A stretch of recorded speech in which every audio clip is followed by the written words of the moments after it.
a three-pointer. Carolina wins it. The Tar Heels win it. The following is a presentation of the Tar Heels Sports Network. It is time for another season of Carolina basketball. And we here on the Tar Heels Sports Network are excited to bring it to you. With a new group of Tar Heels looking to help Carolina bounce back after a frustrating year a season ago. Of course, our coverage this season will sound different. As about a month ago, our friend and broadcast colleague Eric Montross announced he would not join us this year as he focuses on his health and continues to battle the cancer he was diagnosed with last spring. We are so lucky at Carolina when one All-America needs help. Multiple members of his basketball family are there to provide it. Joel Berry, Pete Chilcutt, Marcus Ginyard, and Tyler Zeller will all join us in the analyst chair for games this season. Pete's here with us tonight, and we are excited to work with them all. But Eric, know we miss you, we love you, and we can't wait for you to be healthy and back with us soon. The Tar Heel Sports Network's coverage of the third meeting between Radford and Carolina and the 2023-24 season opener starts right now. R.J. Davis, he's going to try a quick three. Yes, from the right sideline. 2-on-1. Baycott finishes the transition hammer. The drive is pass taken away by R.J. Davis. Davis 2-on-2, slips, saves it to Trimble, though, who scoops it in. Rebound, Carolina, it's Davis. He's fouled, and give him it. He got it to go. Has a chance for three. Pulls up, no good. Washington, the rebound and the putback. Tries the alley-oop, broken up by Trimble. Long pitch ahead, Davis. Baycott for the hammer. Turnaround for two. He got it at the horn. How about them Tar Heels? The Tar Heels Sports Network is on the air with Carolina basketball.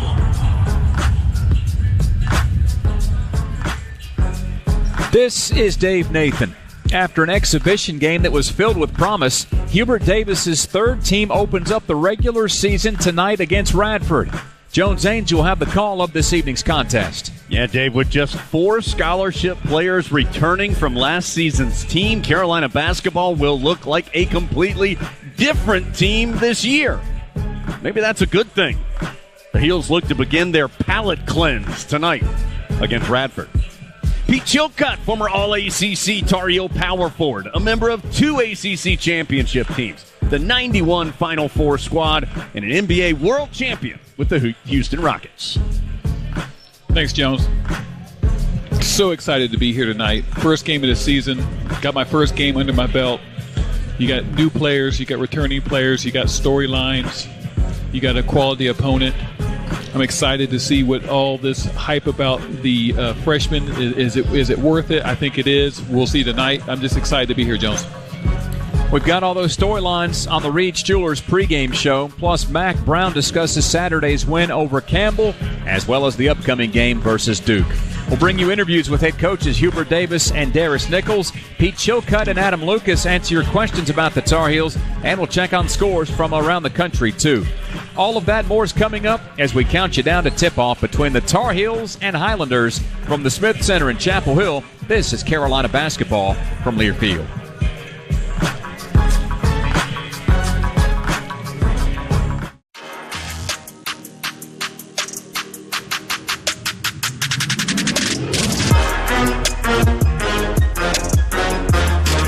This is Carolina basketball on the Tar Heels Sports Network, and you're listening to the Reed's Jewelers pregame show.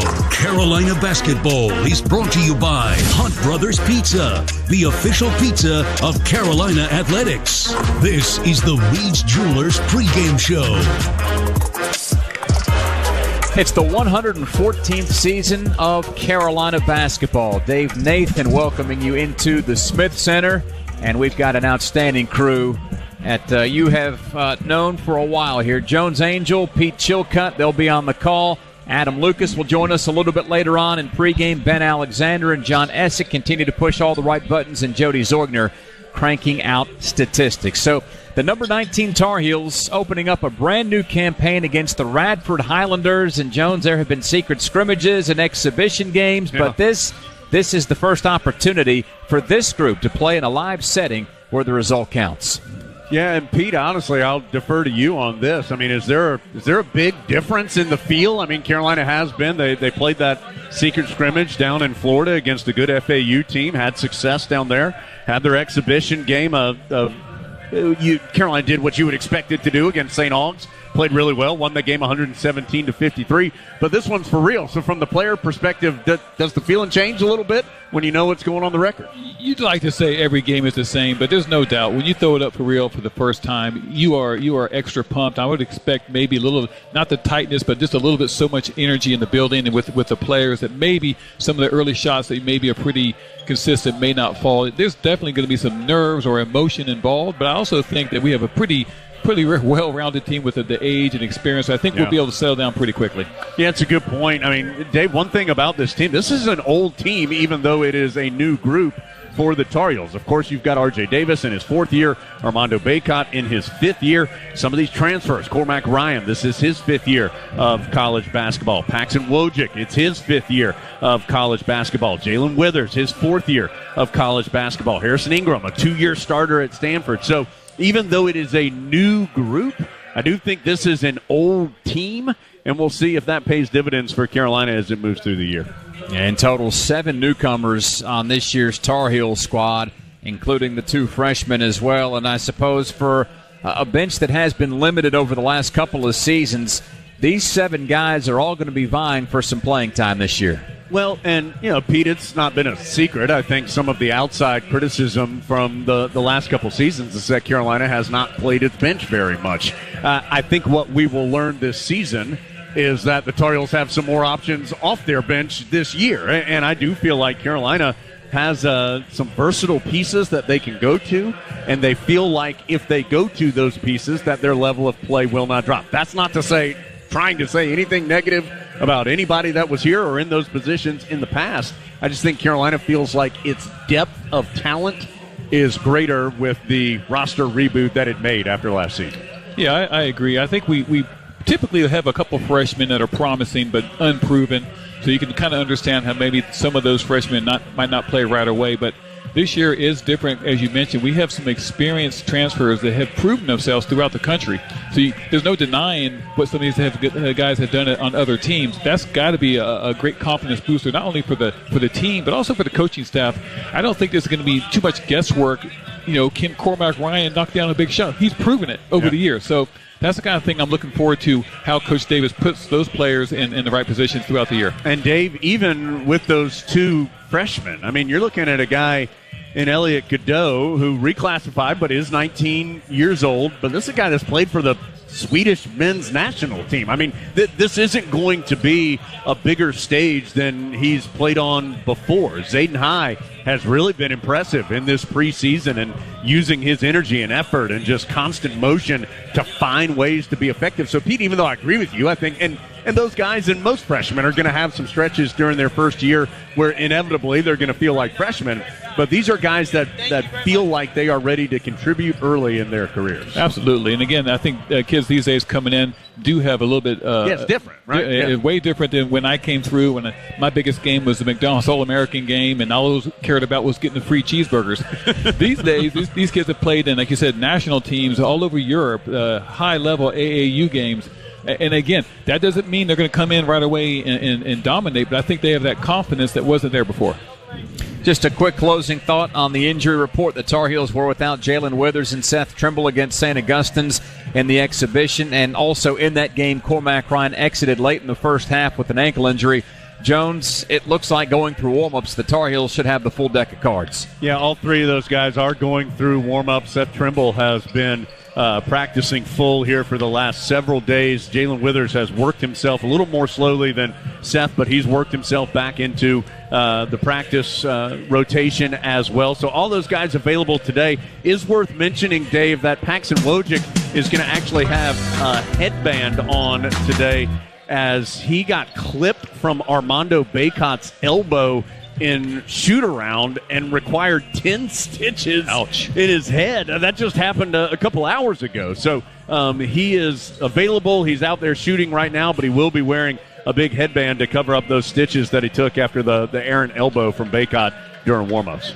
That's our look at the injury report as Carolina hosts Radford to open up a new season of basketball. We'll discuss the Highlanders upon our return from Learfield.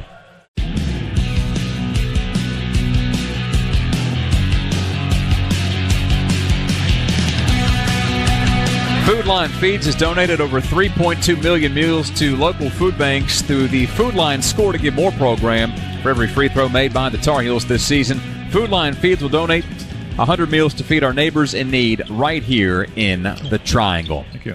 The Radford Highlanders are the opponent tonight, and Darius Nichols' team showed some good improvement last year, finishing with 21 wins, including a pair of W's in the College Basketball Invitational. Jones, that success has translated into a predicted finish of second in the Big South, and the Highlanders seem to have a lot to look forward to during the upcoming season. Yeah, I think this is a good opponent. I think Carolina's good. There's going to be some things that Radford can do that will stress the Tar Heels tonight. And you mentioned it, 21 wins a year ago. They were actually, Dave, in pretty good position late in the year. They had some issues. Darius Nichols had some off-the-court issues. He was removed for the last couple games of the regular season from the team, and so that hurt them. They lost 4 out of 5 in February. That hurt the overall effort. But this was a team that went from 11 wins 2 years ago to 21 wins last year, and as you referenced, the postseason tournament appearance. And, Pete, I'm telling you, they've got some good players, particularly in the backcourt. DeQuan Smith, a fifth-year senior. He's a Murray State transfer, really good shooter. He's the leading returning scorer. Brian Antoine, a Villanova transfer. He was a top 15 national recruit when he came out of high school, so some talent is there. As is often the case with these type of games, Carolina's going to have a size advantage, but, man, they're going to be stressed on the perimeter with some really good players. No, I think you're right. I think the last thing we want to do is underestimate this team coming in here. When you have three of your best players that are in the backcourt and able to put pressure on your defense, that's going to be able to cause some problems. I'm interested to see how we react to that because they're going to come at they're maybe a little small, but they're going to push the ball, try to get up the court, and you got to worry about how are we going to defend. I mean, I'm just going into this season with an open mind. Can we defend? Can we stop teams when we need to stop them? Can we stop guard play? So all these things, a lot of things will be answered tonight as far as how we handle the pressure from the backcourt. Yeah, and Dave, I mean, you saw it as you and Pete were calling the game in the exhibition game. And Carolina did a lot of switching in that game, almost exclusively switching for a good portion, at least of the first half of that game against St. Aug. So is that something that Carolina wants to do on a consistent basis? Can Carolina do it when it's playing against better competition, including tonight against Radford? That'll be something worth keeping our eye on as the Heels move through the year. Yeah, whoever's guarding Smith will have their hands fully. Averaged almost 14 points per game last year. And then Antoine, pretty good shooter. And when the Tar Heels have the ball, Antoine, team's leader in steals last year. So, like you said, the Tar Heels have to be cognizant of those two Radford Highlanders. We'll take a break, come back, and continue with our Carolina Questions segment. Pete Chilcutt and Adam Lucas will tackle the Q&A. And then Jones will step into the Continental Tire Coach's Corner with Coach Davis. This is the Reed's Jewelers pregame show from Learfield.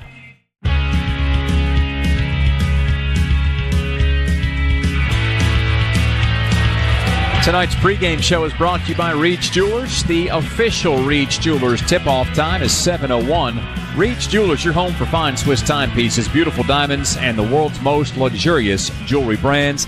That's Reed's Jewelers, trusted with life's moments. We trust Pete Chilcutt and Adam Lucas to tackle your Carolina questions, and the first one comes from Travis Taylor. Pete, this one's got your name all over it. Travis wants to know, what are the toughest or easiest things about doing color commentary that you didn't know before you slipped into this role? Well, I'll tell you what, it's first of all, it's been an outstanding experience so far. Of course, I'm only one game in. But let me explain. My first thing that I'm finding I'm not doing very well at least in my mind, is not being a homer. Like I found myself 3 or 4 times during the last game wanting to clap. I'm thinking that's probably inappropriate. I do enjoy so it's just natural, easily to talk about the game, the basketball, what's happening on the court. That's pretty easy for most former athletes. It's challenging, though, and I give some kudos to Jones and Mr. Adam here, who do so much work into the research. The research part is underrated. You got to go into every game knowing a lot about the other team and who they played, what they've done, their best players, their tendencies, that kind of thing. And that's it's not hard. It's just more time than I thought it would be. But I'm finding myself just enjoying this whole process and being able to be out here and cover for the big fella. Dave, what Pete's going to find out once we get into ACC play is when you see some of those other ACC teams, it's not inappropriate to clap at all. Some of them got no problem with that. All right, next question, Adam, comes from Raymond Bland, who asks, are there any new game day differences fans should know about this year? Oh, yeah, get ready. Live Ram running out at midcourt right before the team comes out. No, that's not this time. But there are a lot of upgrades. There's going to be smoke when the Tar Heels come out of the tunnel for the last time. So right before tip-off when the team runs out, smoke and spotlights and all sorts of things. Upgraded LED lights, the biggest lighting upgrade that the Smith Center's had since 1986. The team introductions, the starting lineup, going to be really cool. A lot of laser type stuff and things written on the court with those lasers. Ken Cleary, Ryan Schmidt have been working really hard on that. It's going to be really nice. All righty, we are getting closer and closer to some of those things happening here as Carolin and Radford go through the pregame layup lines. And while they do that, we'll do this. Let's send things over to Jones and Coach Davis for our first installment of the Continental Tire Coach's Corner, brought to you by Continental Tire, the smart choice in tires. For a dealer near you, go to ContinentalTire.com. The start of the 2024 Carolina basketball season just a few minutes away, and excited to be back with the head coach of the Tar Heels, Hubert Davis, inside the Continental Tire Coach's Corner. Coach, a lot of basketball to talk about, and the start of the season always brings energy and excitement. But, of course, the Carolina basketball family, your immediate family, have been filled with sadness here the last couple of days after the passing of Carolina great and your uncle Walter Davis. How are you managing during this difficult time? Yeah, it's a really sad time and moment for our family and for the fans. I mean, Uncle Walt was my uncle, but he was Sweet D to everybody else. And I don't remember a time in my life that Uncle Walt wasn't there for me. And, he's the reason that I fell in love with Carolina and I wanted to be a part of this program and this university. And he's always been in my life. And so it's a very sad time, but also a thankfulness that I had him in my life for 53 years. No easy way to transition, Coach, but let's talk a little basketball. Of course, your team had an exhibition a little more than a week ago, but this may be the first time that some fans are really focusing in on your team. What have been some of your primary goals during this off season, which has all led up to today? Yeah, well, no, I already love this team. I just, I've said this a number of times. I've been a part of a number of teams as a player and as a coach, and very few times have I been in a locker room where everybody genuinely enjoys being around each other and it just translates out there on the floor. And so the team chemistry is at an all-time high, and I just love working with them. And it's so much fun every day, puts a smile on your face, how hard they work. They're competitive. They want to get better. They want to be the best that they can possibly be. And it's a really good mix of older experienced guys like Armando and RJ and Cormac and Pax, but also some great youth and, Seth and Elliott and Zayden. Can that chemistry off the court, how does it show, in your opinion, on the court?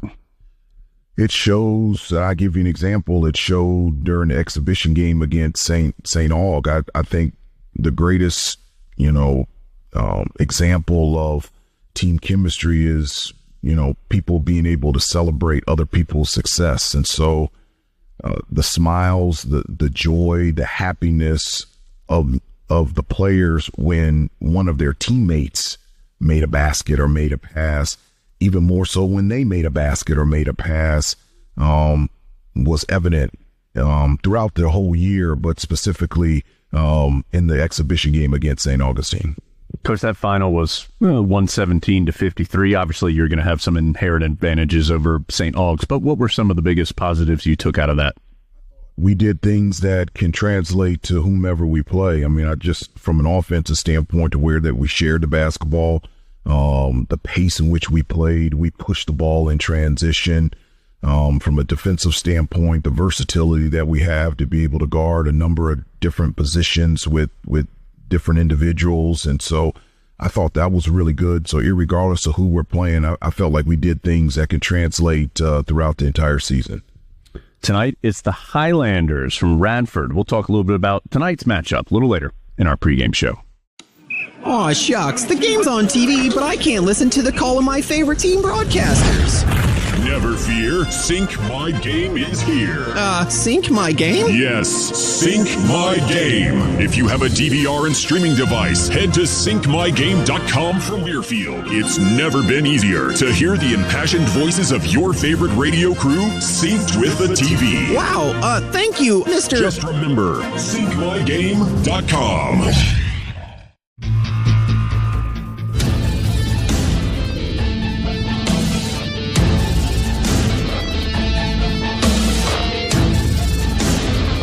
Carolina Basketball is brought to you by Wells Fargo, official retail bank sponsor of Carolina Athletics. This is the Reed's Jewelers pregame show. As we close in on the top of the hour, tip-off approaches between Carolina and Radford as we open up the 2023-2024 college basketball slate tonight in Chapel Hill. Let's step back into the Continental Tire Coach's Corner. Jones is standing by again with Coach Davis. Continental Tire, it's the smart choice in tires, and for a dealer near you, just go to continentaltire.com.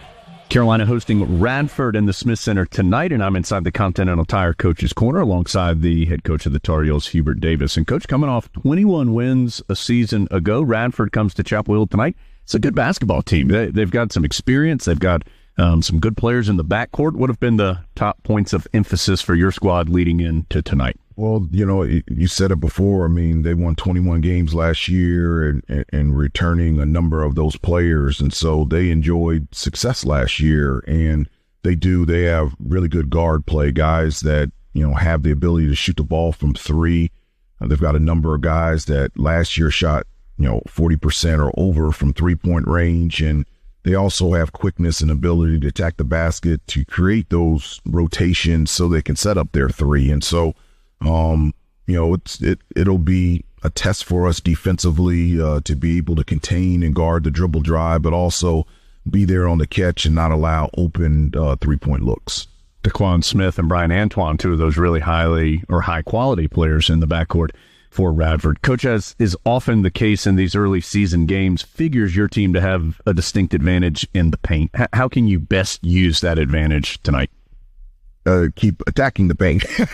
So through post penetration and offensive rebounding, I think we have the best center in the country in Armando. So the ball needs to go down to Armando. And I think we have the best guards in the country in terms of putting the ball on the floor and attacking the basket. So, we can't settle for threes. We have to attack the basket off the dribble and be able to not only create for themselves, but for their teammates. And then, it's always been a foundation piece for Carolina, getting second chance opportunities. So getting to the offensive glass. So, we've talked about it before, irregardless of who we play, we want to dominate points in the paint in those three areas. And we're looking to do that tonight. Time to do it all over again. Tar Heels start the 2024 season tonight in the Smith Center. Coach, as always, great to be with you again. Looking forward to the season, and thanks for your time. Me too. Good to see you, Jones. And that is the Continental Tire Coach's Corner. Well, that smoke that Adam Lucas was talking about earlier just came billowing out of the tunnel, which means the Tar Heels are on the floor going through pregame warm-ups as we get ready for our Keys to the Game segment. Take your Tar Heels tailgate to the next level with the new Honda. See your Honda dealer of the Carolinas today. Jones, my key for this one, kind of similar to what Pete and I talked about before the exhibition against St. Augustine's, and that's tempo. I'm looking to see if Carolina can speed this game up with its defense leading the way, forcing steals, getting on the glass, and then getting out on the break. Yeah, I'm going with Carolina's ability to share the basketball. No team in Carolina history ever averaged fewer assists than last year's team. Pete, Coach Davis has placed an emphasis on sharing and moving the ball better this offseason. We'll see if that emphasis pays off this evening? Yeah, I think we'll find out pretty quickly. Normally, I like to go with the defensive thought myself, but along those lines of last year, seeing so many tough shots and contested shots down the stretch, I'm looking for us to get some great shots every possession, not settle for bad shots, not take good shots, but find the great shots with an extra pass. So we all kind of on the same page there about pushing the ball, getting some easy good shots, and sharing it. Those are our keys to the game. Through 113 years of Carolina basketball, previous to tonight, the Heels and Highlanders had only met twice. The Tar Heels beat Radford 101-58 in the first round of the 2009 NCAA tournament. That was in Greensboro. And then back in December of 2016, Carolina routed Radford 95-50 here in the Smith Center. So Chapter 3 to be written tonight between Carolina and Radford. We'll have the tip-off for you, starting lineups, and more when we come back after our final break. You've been listening to the Reed's Jewelers pregame show. We've got Carolina basketball right around the corner after this from Learfield.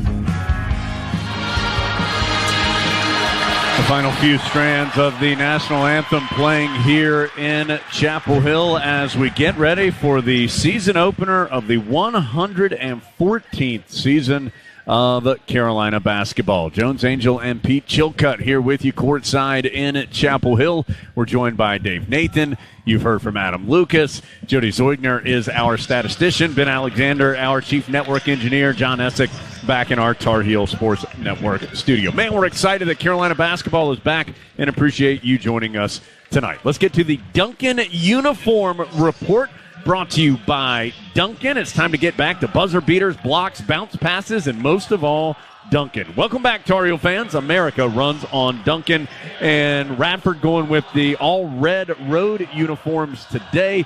They've got navy blue and white piping and trim. The Highlanders in cursive on the chest, or Radford, in block letters. I was double wrong. They're in white on the chest. The numbers are in navy blue, and a white trim around those. Meanwhile, Carolina going with its traditional home uniforms today. The white jerseys and pants, the Carolina blue numbers and letters, the Argyle down the side of the jersey. All right, let's get to our starting lineup presented by Coors Light. Coors Light, made to chill, an official beer of the Tar Heels. We'll start with the visitors from Radford, 21-15 a season ago. Darius Nichols in his third year took him from 11 wins in his first season to 21 wins last year, hoping to take another step forward this year. In the backcourt, and they've got some good ones back there, including Kenyon Giles. He's just 5'11", the sophomore from Chesapeake, Virginia, was a Big South All-Freshman team member last year, averaged better than 8.5 points. He was the leading scorer in their exhibition game with 22. DeQuan Smith, leading returning scorer with 14 per game last year. The fifth-year senior is a Murray State transfer. He had better than 40% of his three-pointers drop a season ago. Brian Antoine, 6'5" senior from Tinton Falls, New Jersey, a Villanova transfer, averaged 11.5 points a game last year. Preseason All-Big South. He was the one we were talking about earlier in our pregame. A five-star recruit coming out of high school, top 15 nationally.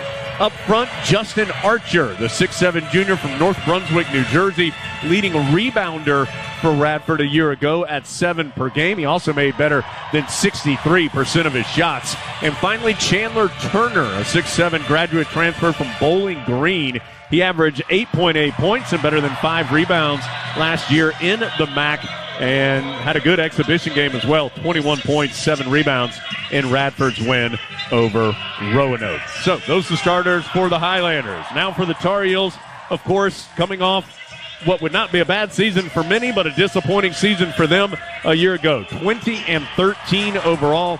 They finished with an 11-9 ACC record. They come in ranked number 19 in the preseason AP poll and 21 in the coaches poll. Hubert Davis has won 68% of his games in his first 2 seasons. He is in his third year as the head coach of the Heels. Of course, Carolina, so many new pieces on this roster and several in the starting lineup today, but there is a familiar face. That's R.J. Davis, the 6-foot senior from White Plains, New York. Averaged a career-high 16.1 points a game last year. He'll be joined in the backcourt by a familiar name, but from a different school, Cormac Ryan. Of course, started his career at Stanford, then Notre Dame. He actually played Carolina 6 times during his career at Stanford and Notre Dame, averaged about 10 points per contest against the Heels. He averaged 12.5 per contest a year ago. Paxton Wojcik, 6'5" graduate transfer, originally from Loyola of Chicago, then Brown, now Carolina. Wojcik averaged nearly 15 points a year ago. Of course, his dad, Doug, a former assistant coach with Carolina during the Matt Doherty era. Harrison Ingram, another new name, the 6'7" junior from Dallas, Texas, former McDonald's All-America, a Stanford transfer. He was the Pac-12 Rookie of the Year in 2022. He comes off a season in which he averaged 10.5 points and 6 rebounds. And then a name we've been calling in the starting lineup now for a 5th consecutive year, Armando Bacot, the 6'11" graduate student from Richmond, Virginia. He is one of 8 Tar Heels ever to average a double-double through his career. He averaged a double-double a year ago at 16 points and 10 rebounds. He's Carolina's all-time leader in rebounds and double-double. So those are Coors Light starting lineups. Pete, a lot of energy in here. Everybody's ready to get this thing started.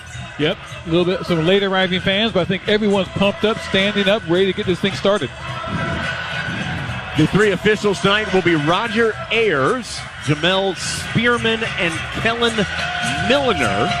It'll be Bacot and Archer to jump it up. Kellen Milner will be the man tossing it in the air. 114th season of Carolina basketball is underway, and it will start with the Tar Heels having the possession. Bacot had to slap it a couple of times, but he got it to Wojcik, then to R.J. Davis. On the other side, offensively, first play, dumped down from Wojcik to Bacot, and he slams it home with 2 hands. A good way to get started as Bacot jams it home, and Carolina's up 2-0. Quick 3 on the other side is good by Giles. He pulls up from straight away after the high ball screen, and a line drives it in. He was a 32.5% shooter from three-point range a year ago. Wojcik will try and answer from the right corner. Yes, sir. Carolina, 2 possessions. They have a dunk and a corner 3. They're up 5-3.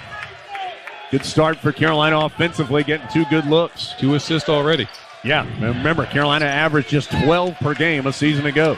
Giles trying to drive on R.J. Davis. He's cut off left of the lane. Shot clock down to 14. Giles just holding the ball, is in trouble. Finally scoops it up towards the rim. Can't score. But the loose ball rebound ends up to Radford, and they rattle in a 3 as DeQuan Smith able to get it to drop from the left wing.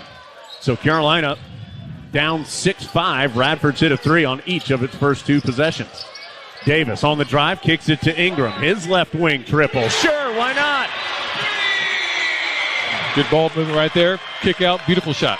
Davis with the penetration and pitch. It's 8-6. Carolina on top. Already 4 3-pointers between the 2 teams. Remember, Carolina was the worst 3-point shooting team in the ACC a season ago. Middle of the floor, it's Antoine, guarded by the Notre Dame transfer, Cormac Ryan. Tries to drive left side. He's cut off. Gives it to the diminutive Giles. Gets left of the lane, scoops it up, but he traveled in doing so. And Pete, I know Radford has 2 3-pointers, but Carolina's defensive energy so far has been impressive. Yeah, pretty impressive on the defense. They had one open look on that rebound, pretty much getting in, contesting those shots like we want to. 8-6, Carolina with the early advantage and with the basketball. R.J. Davis dribbling middle of the floor. High bounce pass to Bacot. Now drops it off to Ingram. Still outside the arc. Pitches left side to Davis, and there's a foul off the ball. Roger Ayers blows the whistle. It's going to be on Giles for Radford. He must have been holding Cormac Ryan as Ryan tried to move from the baseline to the top of the key. Off the ball. 17:58 to go. Just getting going in the Smith Center. 8-6. Carolina with the early advantage over Radford. Inbounds goes to Bacot, hands it right back to Davis. He drives in, scoops it up, but the left hand won't go. Bacot there to tip it once, twice, and through. And there's a foul called as well. Hold on. I think it was just goaltending. Yep, there we go. Okay, goaltending call. Yep, blow the whistle, so goaltending call. So Bacot going to get the basket, I believe. Yes, they're saying so the goaltending was, the rim was bothered after Bacot tipped it in. I believe it is 10-6. That is correct. Radford with the basketball on the other side. Giles around the perimeter. They work it to the right side, and Smith. Cormac Ryan right there. Wouldn't let him pass. Shot clock down to 9. Giles has it. He'll switch on the perimeter. Carolina switching a bunch right now. Giles has the bigger Ingram guarding him. Shot clock down to 4. Giles pulls up at the free throw line and gets it to go. Giles has 5 of the 8 early points for Radford. Both teams shooting well. Carolina 4 of 6. Radford 3 of 4. Right corner, Wojcik has it. Up top to R.J. Davis. Feet set, three-pointer. Yes, sir. It's already 3 threes for Carolina from 3 different players. Wojcik, Davis, and Ingram all have a triple. 13-8 our score here in the Smith Center. Both teams shooting well here early on. Carolina sends High and Cadeau, the 2 freshmen, to the scorer's table to check in at the next opportunity. A missed three-pointer finally by Smith and Radford. Baycott with the rebound to Davis, pushing the pace right down the center of the floor. Pulls up at the free throw line for 2 more. There's that pace. Gotta love that tempo.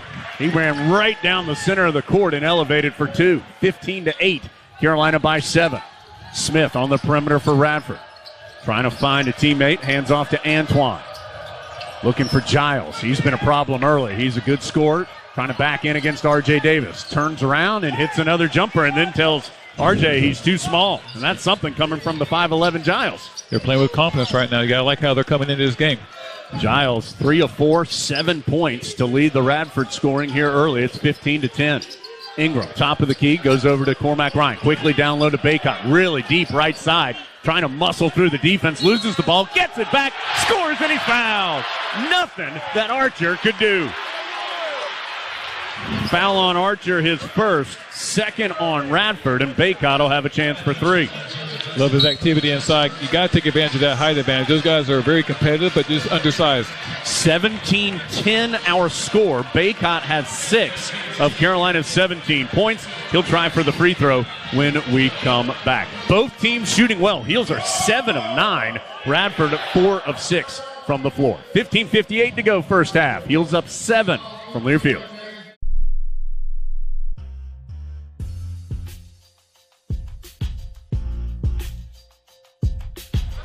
Man, an intense first 4 minutes and 2 seconds in the Smith Center. Carolina 17-10. Just 4:02 gone by in Chapel Hill. We're brought to you in part by the Good Feet store. If you have foot, knee, hip, or back pain, Good Feet Arch supports are engineered to support all 4 arches to provide pain relief, balance, and comfort. Try them for yourself. Book your free fitting today at goodfeet.com. Pete, 7 of 9 from the field. Carolina has offensive rebounds on their only misses. They've scored on every possession, and they have 8 points in the paint here early on. An impressive start for Carolina. Offensive efficiency at its best. I think we'd rather have a few more stops and get a few more runouts, but as for how the game's been flowing, it's been very fluid. We want to make sure we get the ball inside. Don't settle for these jump shots now. We hit a few. I like the size we have in there now. I like the guys who are passing the ball. I like how Radford's coming out and attacking us. Everything you want in the first game. So Cormac Ryan and Harrison Ingram have sat down. Told you Cadeau and High were coming in. So the 5 on the floor, Cadeau, Davis, Wojcik, High, and also Armando Baycott, as Baycott at the free throw line misses the shot. Too strong on the free throw. He was a 66% shooter a year ago. Radford with the board, so it's 17-10. Carolina with the lead, but Radford with the basketball. Smith on the right wing, guarded by Cadeau. Nice job by the freshman to move his feet. Won't let him pass. Radford has to send it back out near the timeline, and Antoine. He's going to elevate against the defensive High. Three-pointer, too strong. Rebound to Baycott.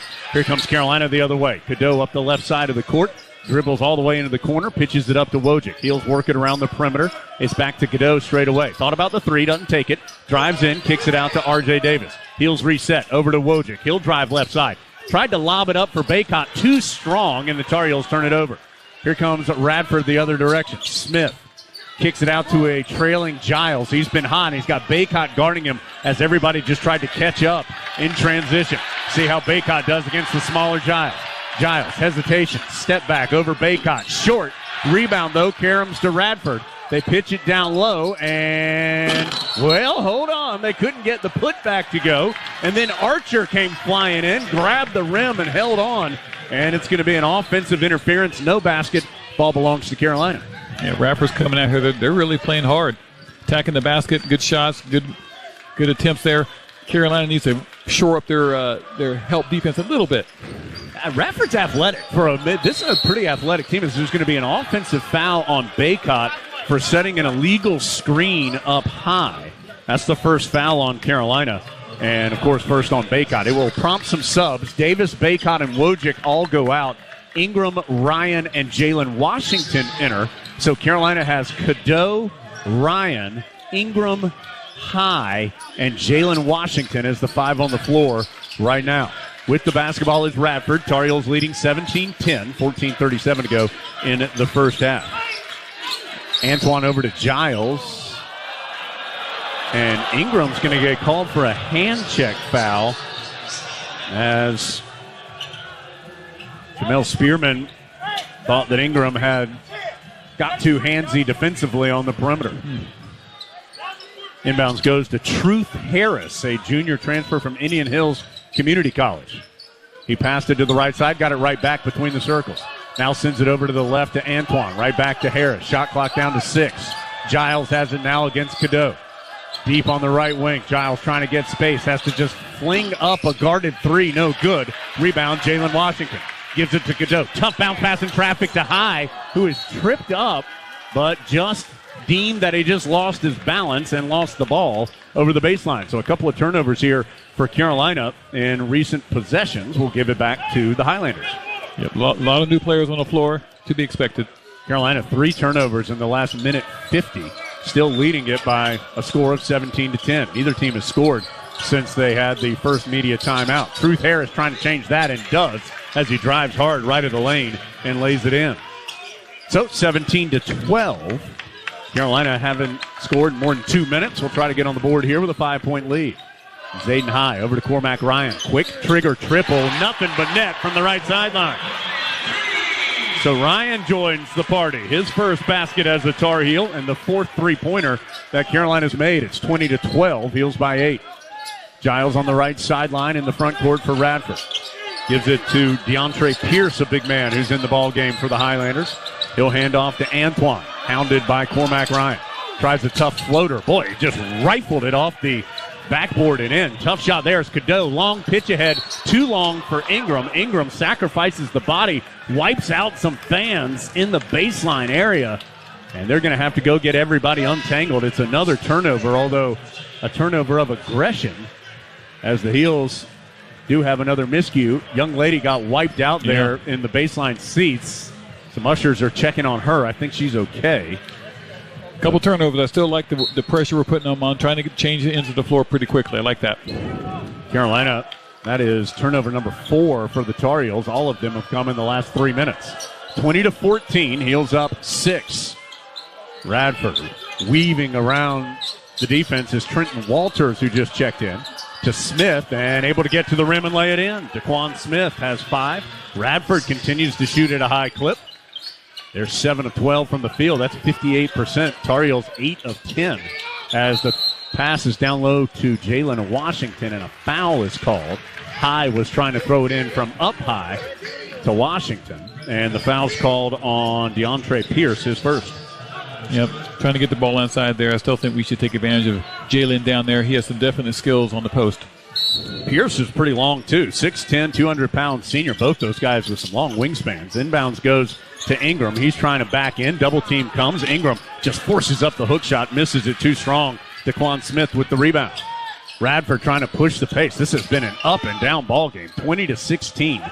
Carolina with the advantage. Both teams scoring at a high clip. Largest lead has been 8 for the Tar Heels. Walters around the screen. Drives in, kicks it in the corner left. And on the drive, a foul is called on Zayden High.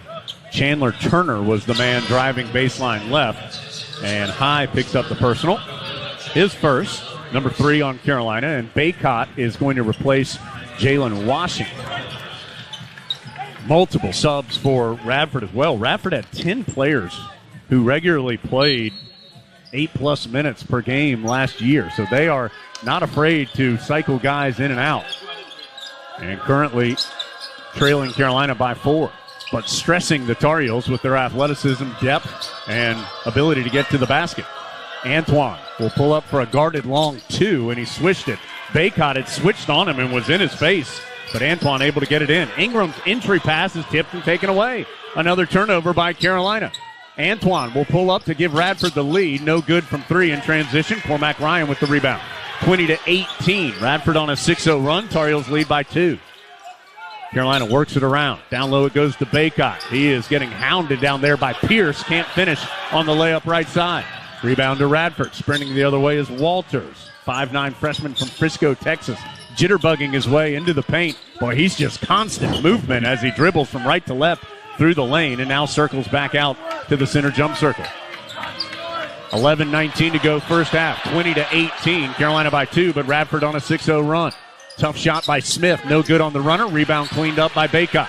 Here comes Carolina. Long pitch ahead by Cadeau. Taken away again. Tar Heels, 6 turnovers in the last 5 minutes. Antoine drives in against Cadeau. Has a shot blocked by Baycott, but it falls to Pierce, who cleans it up to tie the game. Tar Heels are still shooting 8 of 12, but turning it over too much. A lot of transition turnovers right now. It's now an 8-0 run by Radford. Tie the game. Ingram at the left elbow. Pitches it in the corner to High. Back up the sideline to Ingram. Shot clock down to 12. Ryan has it. Down low it goes to Baycott. Faces up on the low right block. Baycott dribbles in hard. Kicks it to Cadeau. Extra pass to Ryan. Left corner 3. Count it. Great ball movement by Carolina. That was an example of a good shot passed up for a great shot. 23-20. Carolina has the lead. Radford has its 8-0 run stopped by the Ryan three-pointer. 10:13 to go in the first half. Boy, Walters, it is tough to stay in front of him. He drives in, kicks it in the corner left to Harris. Tries to bounce it up to Smith, almost knocked away by Cormac Ryan, but Smith has it. Will pull up for the guarded jump shot. Man, another tough shot nailed by Radford. They are making some high degree of difficulty jumpers. 10 of 18 from the field. That's 56%. It's 23-22. Carolina by 1. Ryan pitches it left side to Cadeau. Wants a screen from Baycott. Gets it. Weaves his way to the left baseline. Tough pass through traffic to Baycott. Goes up, scores, and he's fouled.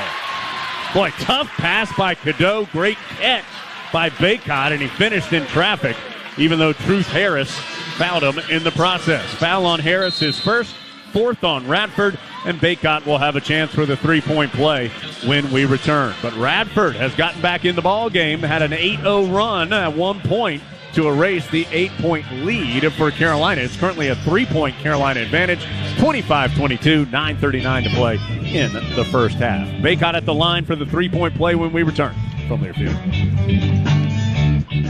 All the action, all season long. This is Carolina basketball. 25, Radford 22. Carolina by 3, 9:39 to go in the first half.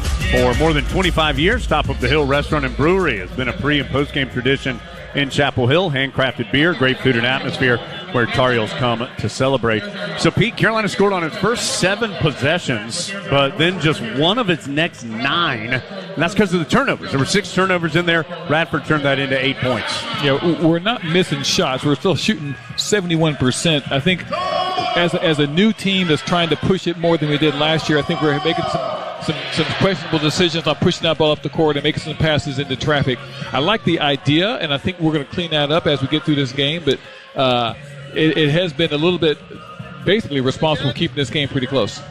So Tar Heels by 3, and Baycott to the line to try to make it 4. He had an opportunity at a three-point play earlier that he failed to convert on. Heels come out of the timeout with Davis Trimble. So Seth Trimble getting in for the first time, the sophomore from Menominee Falls, Wisconsin. He's been banged up a little bit this preseason, but back into the rotation in practice here these last week or so. So Davis Trimble, Cormac Ryan, Harrison Ingram, and Armando Baycott, the 5 on the floor for Carolina. So that's already 1, 2, 3, 4, 5, 6, 7, 8, 9 different Tar Heels who have played. We haven't seen from scholarship players Jalen Withers, the Louisville transfer, who has been battling an injury, and James Okonkwo, who joined the Tar Heels a little later with a late transfer from West Virginia. Free throw by Baycott is good. Front iron, backboard, and in. So he has 9, and it's 26-22. Tar Heels by 4. Radford with the basketball. Coming up the center of the court, it's Antoine. He'll dump it off to Trimble, who's going to have the defensive job on Giles. Trimble, a terrific on-ball defender. Giles has been good offensively so far. Smith on the drive right of the lane, cut off there by R.J. Davis. Sends it out to Chandler Turner on the left wing. He resets out to Giles. Trimble knocks the ball away from him. Giles recovers. Knocked away again. Giles goes to get it. Shot clock down to 3. Giles going to try a logo triple. It is an air ball, and Trimble just locked him up. Exactly what he's known for. He's a great defender. Good to see him come in here in the first half and get some quality minutes on that defensive end. 26-22. Carolina with the lead and the basketball. Baycott outside the arc straight away. Dumps it off left side to Trimble. Wants to go down low to Baycott. Does on the left block. Spins by his defender. Goes up and under but can't finish on the layup. Baycott, nice move but couldn't get it to pay off. The other way, Radford with the rebound. Have the basketball down by 4, 26-22. Antoine, the drive against Trimble. Tough finish. Antoine has 6. He used all of his 6'5 frame there to get the shot over top of Trimble. Tar Heels lead down to 2, 26-24. Ingram backing in, kicks it out to Trimble. Right side to Ryan. Quick trigger triple is too strong. Missed everything and picked up off a bounce by Radford. Highlanders doing a good job. They are about even with Carolina on the glass, and now they have the lead on the scoreboard because DeQuan Smith pulls up for 3. They are shooting lights out. Yeah, Radford shooting 62% from the floor right now. Carolina with the basketball. R.J. Davis tried to dump it to a cutting Baycott, but it was tipped and taken away. Another turnover for the Tar Heels. Long pitch ahead for Radford. Nice job catching it on the baseline by Archer and is able to pivot by Ingram for the bucket. 29-26. Radford on a 7-0 run. They are shooting 64% from the floor. And a foul up on the perimeter as Archer picks up his second, trying to stay with R.J. Davis. That is the 5th foul on Radford in the ballgame. So the Highlanders have a 3-point lead. 29-26 our score. Carolina will have the basketball in a 3-point deficit when we return. A lot of offense so far. Carolina's shooting well, but turning it over and can't get many stops right now. Radford by 3 from Learfield.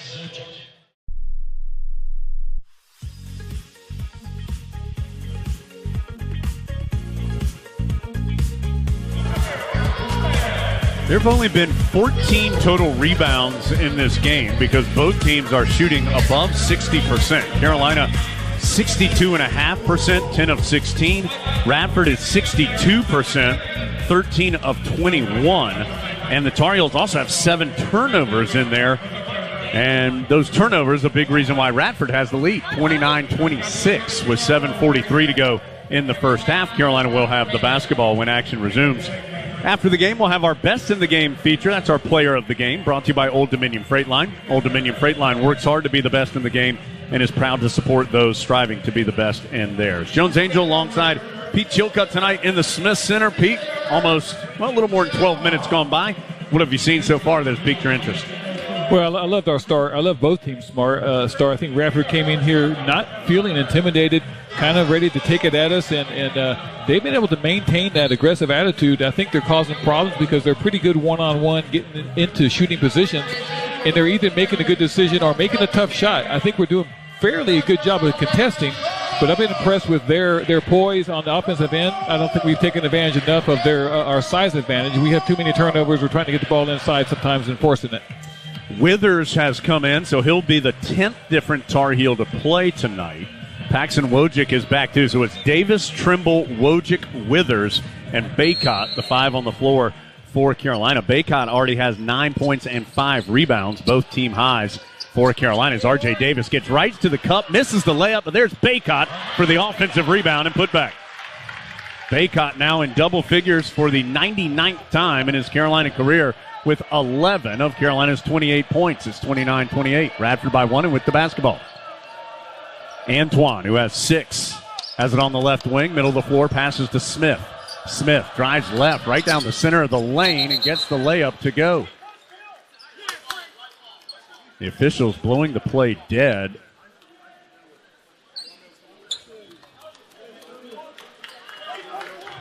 It's going to be a foul on DeAndre Pierce for Radford.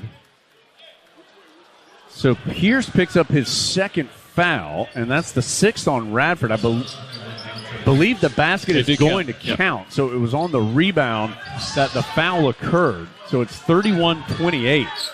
Radford with the lead and Carolina with the ball. Radford has scored on 6 of its last 7 possessions. R.J. Davis well out near the center jump circle. Gets a screen from Baycott. Can't do much with it. Pitches over to Trimble. Drives hard into the paint, but is stripped going up. Another turnover for Carolina. Radford the other way, and Trimble gets back and blocks the shot out of bounds.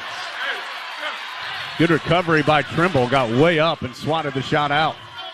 Yeah, he's very athletic. Good to see him get back there after that turnover. It was Truth Harris trying to get the transition bucket for the Highlanders, who lead by 3 and have the basketball. Inbounds to Antoine. Quick catch and shoot. No good. Short. Rebound to Baycott in Carolina. To R.J. Davis. Pushing the tempo. Over to Wojcik. Pump fake for 3. Back out to Davis. He'll try and drive from left to right. Top of the key. Sends it over right sideline to Trimble. Corner right. It goes to Withers. Back up the sideline to Davis. Davis over to Withers. He's going to drive hard. Gets inside and scoops it up with the left hand. Nice move by Withers for his first Tar Heel bucket. 31-30. Let's see if Carolina can get a stop here. Radford by 1 and the basketball. Getting late first half. 6:12 to go before halftime. Both teams continue to shoot well. Radford with 10 on the shot clock. Harris has it. He'll back up near the timeline. Trimble trying to guard him. High screen. Tar Heels switch it. So now Baycott guarding Harris. And Baycott swats away the jump shot out of bounds.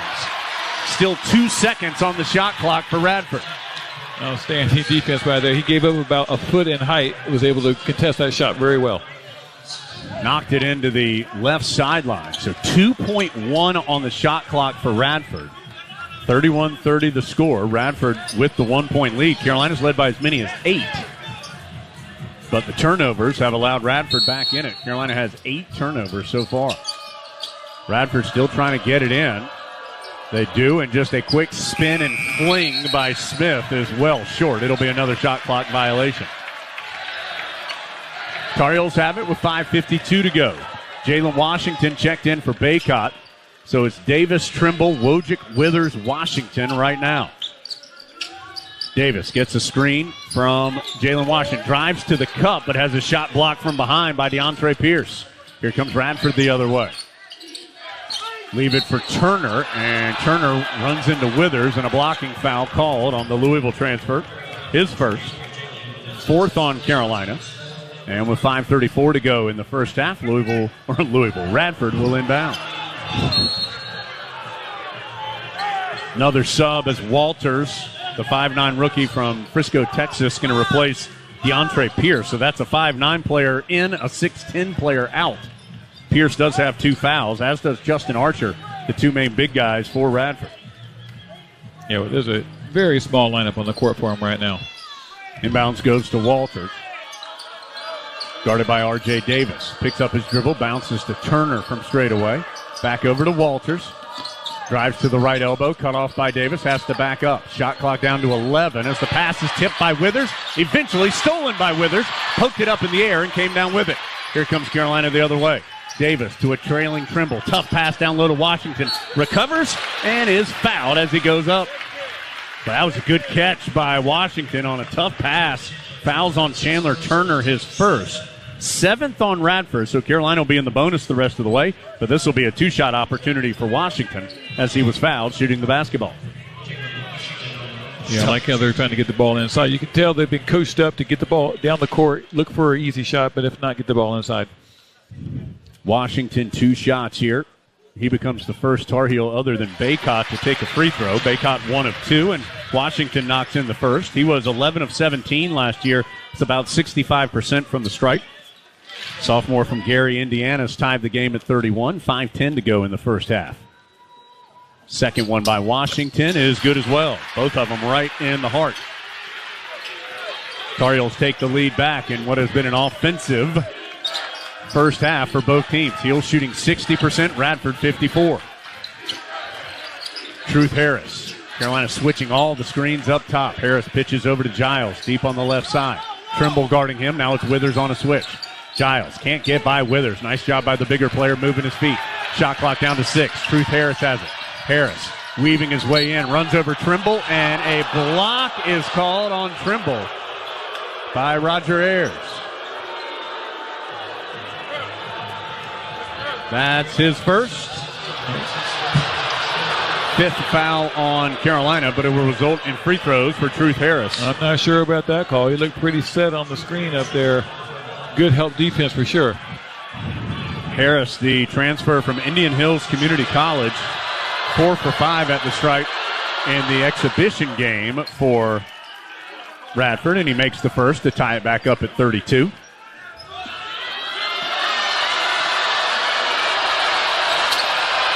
Second one is good as well. Harris has 4. Leading scorer for Radford is Smith with 12. Baycott has 11 to pace Carolina. 33-32, Radford with the 1-point lead. Davis behind a screen, quick trigger 3 off the iron. Trimble tips the rebound out of bounds. Carolina is now 5 of 7 from 3-point range. That's the first one they've taken in a while. Yeah, I think that may have been the first one I think they forced a little bit.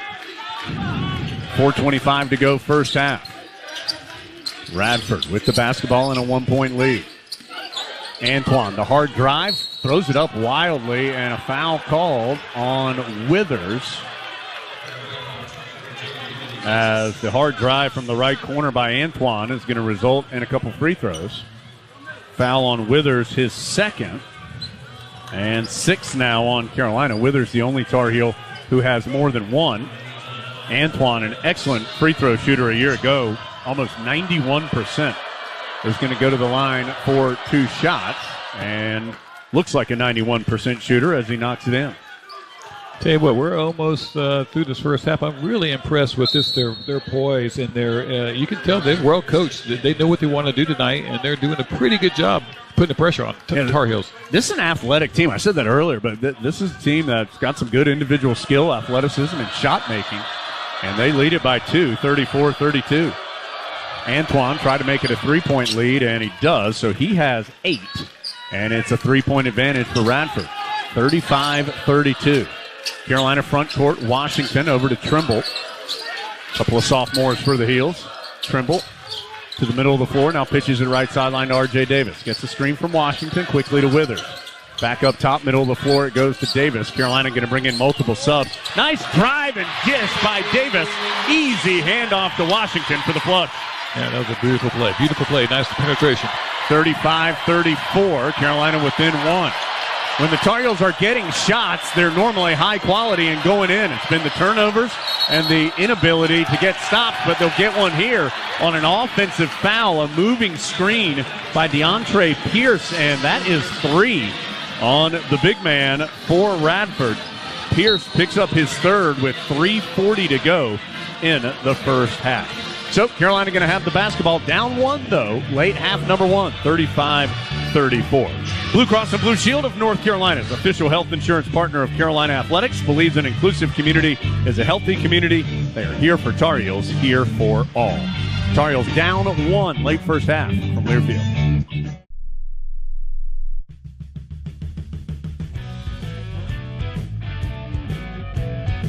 3:40 to go. Radford up a point. First half in the Smith Center. Carolina basketball family lost one of its great players late last week with the passing of Walter Davis at the age of 69. Davis, affectionately known as Sweet D to many Tar Heel fans, was one of the best shooters in Carolina basketball history, scoring more than 1,800 points in his Tar Heel career. Davis, of course, the uncle of Tar Heel head coach Hubert Davis, was an Olympic gold medalist, 2-time All-ACC honoree, 5-time NBA All-Star, the 1978 NBA Rookie of the Year, a member of the North Carolina Sports Hall of Fame as well. His number 6 retired by the Phoenix Suns. His 24 is honored in the Smith Center rafters. And as a Tar Heel, he may be best known for his buzzer-beating 25-footer that capped off Carolina's famous 8-point and 17-second comeback against Duke in 1974. Walter Davis, unbelievable indeed.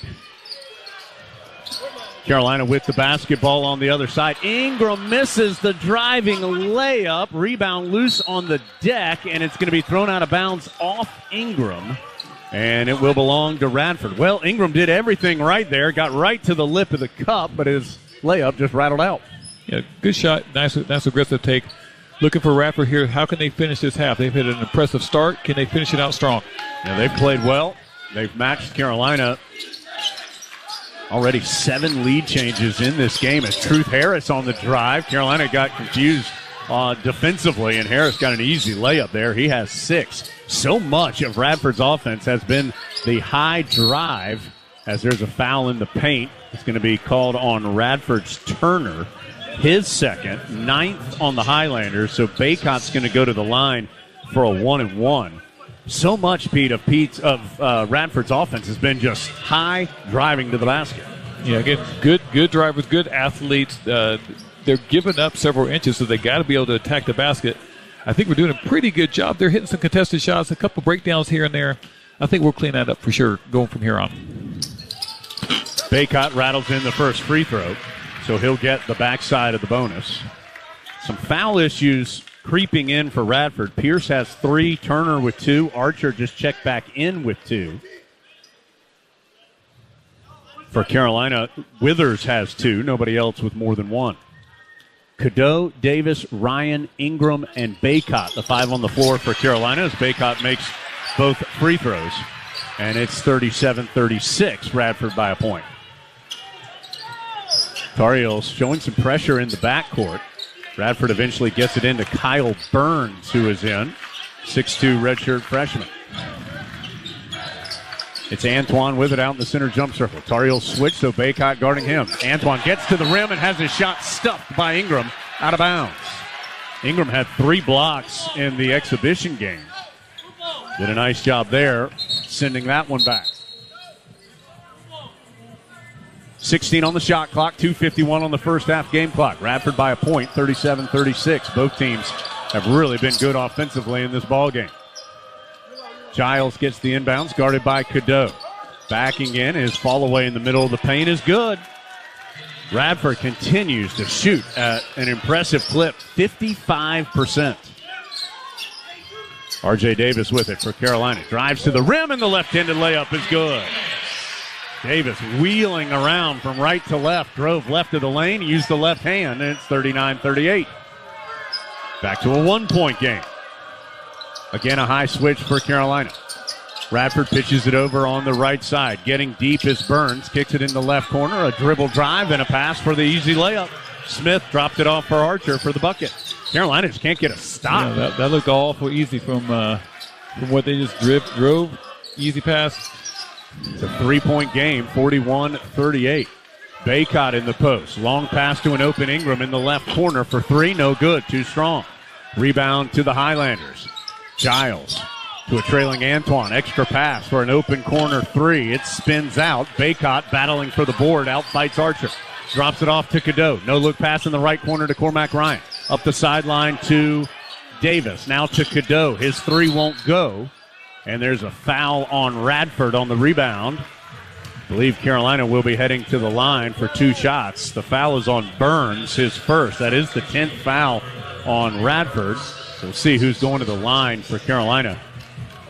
It is Cormac Ryan, who's going to have 2 free throws, his first as a Tar Heel. Still 41-38. Radford shooting 55%. Carolina shooting 54%. Yeah, can't complain about the offense. I think both teams are kind of getting what they want. Ryan's free throw is good. He was an 83% shooter last year. 41-39. 2 dribbles for Ryan. Compact shot, and knocked them both in. He has 8 first half points for Carolina, 41-40. 90 seconds to go first half. Both teams able to find effective offense this entire first 20 minutes. Right to the rim, but missing the challenge shot was Burns, but another easy drive for Radford. Carolina the other way. Cadeau penetrates in, out to Davis. His 3 won't go. Ingram tips the rebound, but it belongs to Archer and Radford. Long pitch ahead goes in the corner to Smith. His step back, mid-range jumper, no good. Rebound to Ingram. Ingram will bring it front side. Underhands to Davis left side. RJ can't get free on the baseline. Kicks it back out to Cormac Ryan. And a hand check foul up high on Burns. That's his second. And that's going to put Ryan back to the line for 2 more free throws. Free throws were a strength for the Tar Heels a year ago. Shot 74% at the stripe. And so far tonight, Carolina 7 of 8, including Ryan going 2 for 2. And he's got 2 more coming here with 54.2 seconds to go. First one up is good from Cormac Ryan. Seth Trimble will check in for Cadeau. Upgrade the defense a bit. Not that Cadeau is a bad defender. It's just that Trimble that's his strength. Game tied at 41. Ryan trying to give Carolina the lead here in the final minute, and he does with the free throw. So 8th lead change of the half. 42-41. Carolina by a point. Radford coming the other way. Truth Harris gets a big screen in the backcourt. It's going to go hard and turns it over. Intercepted by Ryan. Cormac Ryan, the other side. Bounce pass to Ingram. Counted in the foul. That was an impressive defensive stop. Pushed the ball up the court. Foul is on Truth Harris, Pete. That's his second. So that's now 5 Radford players with 2 or more fouls. Ryan with the steal and the dish in transition.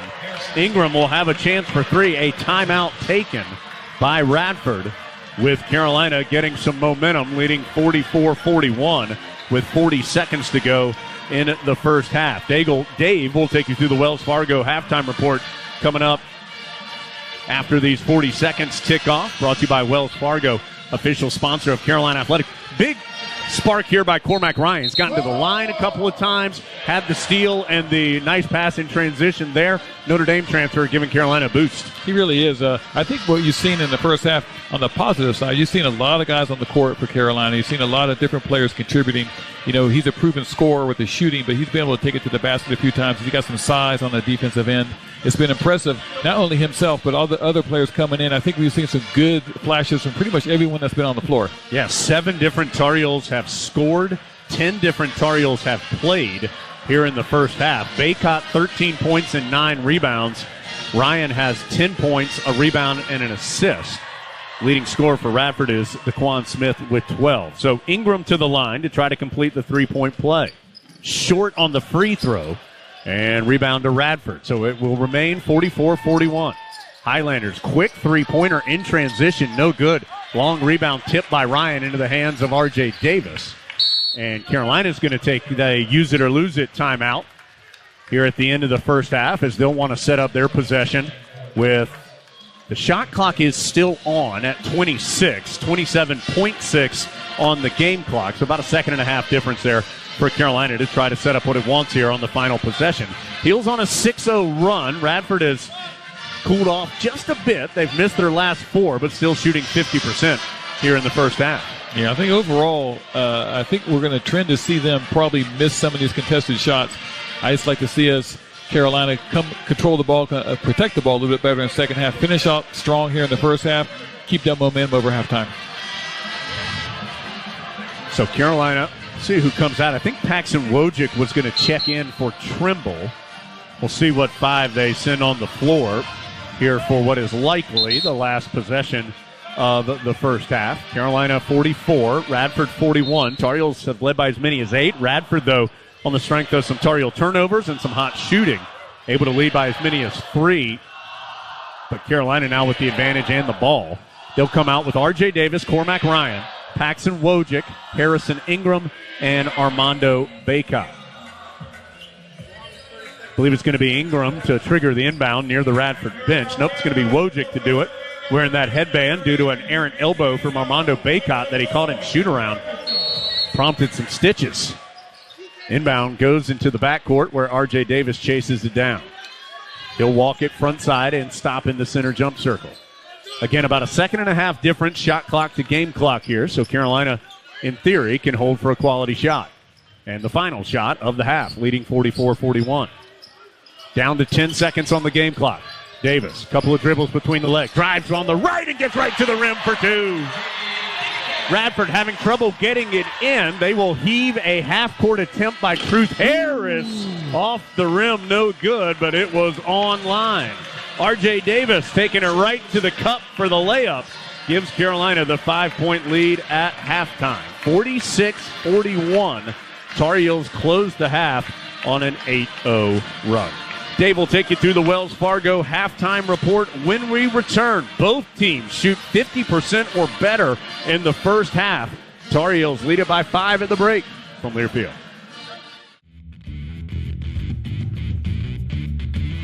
Heading to half number 2, Tar Heels up 5, 46-41. Let's get to the Trusted Choice of the game, brought to you by Trusted Choice Independent Insurance Agents of North Carolina. They want you to stay safe behind the wheel. Put down your phone while driving. And let's have a hands-free NC. To learn more and find an agent near you, visit trustedchoice.com/go Heels. Pete, what do you think is going to be something important for the Heels to trust in half number 2?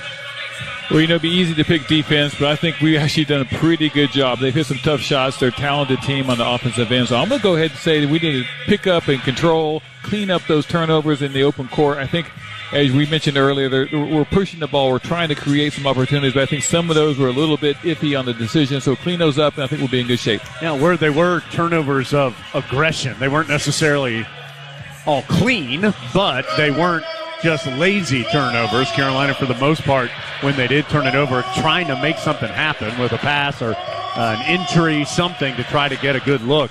And Radford did a nice job. Told you, this Radford team coming off 21 wins a year ago and picked second in the Big South. They're going to have a chance to win that conference. Got some really good guards, and they are going tit for tat with the Heels here through the first 20 minutes, trailing by 5, and they'll have the basketball first, they being Radford, to start the second half. Smith drives right of the lane, and a foul is called, plus he banks it home.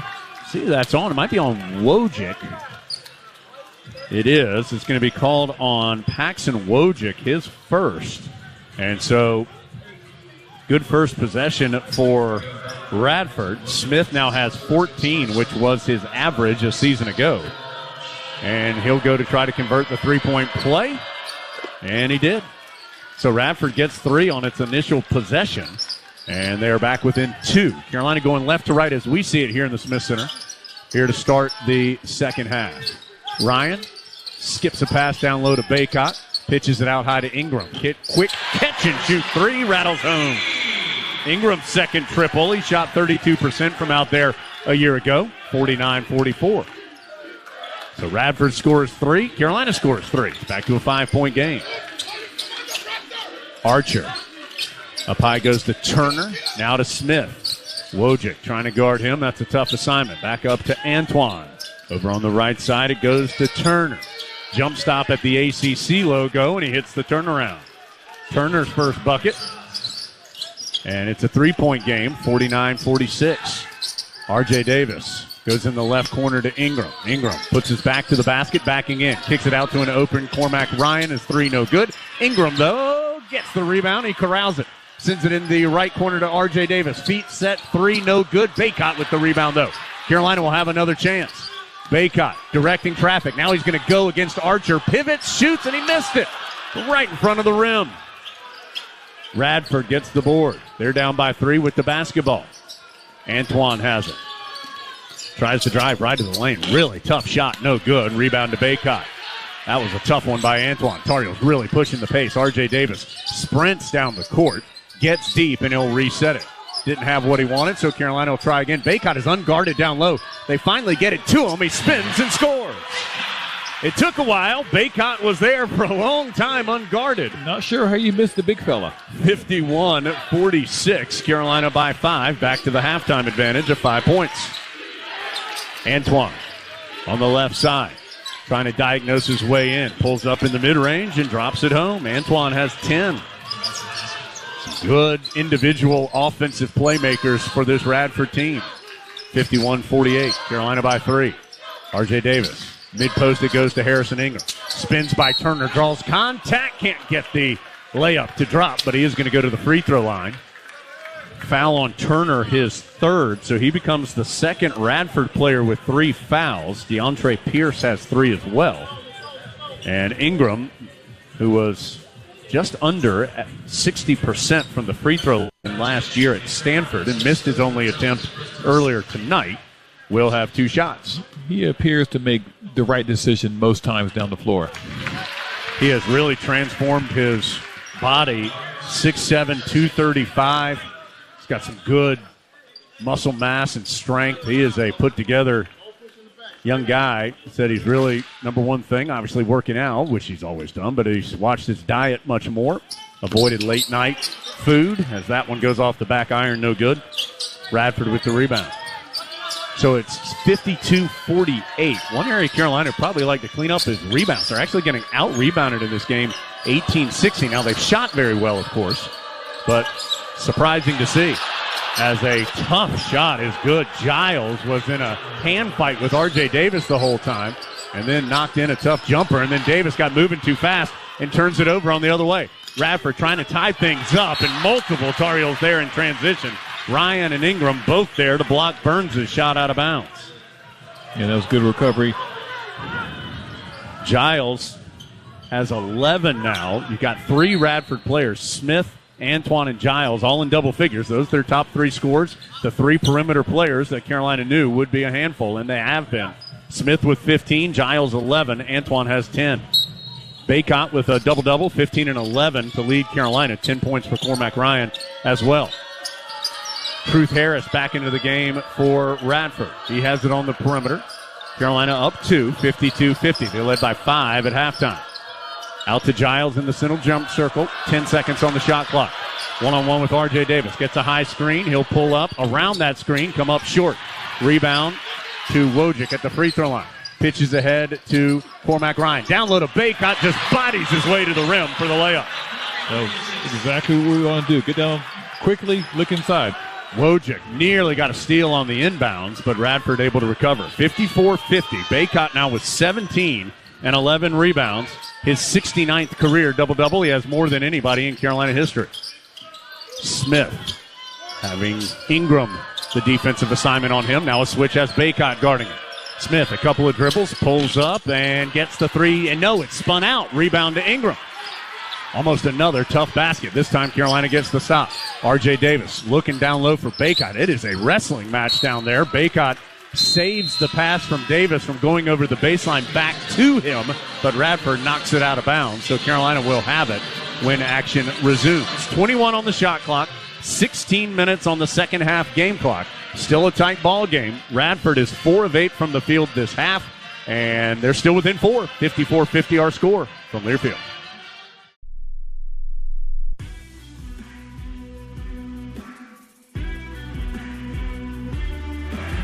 Modelo is proud to sponsor Carolina basketball again this year. Modelo, an official beer of the Tar Heels.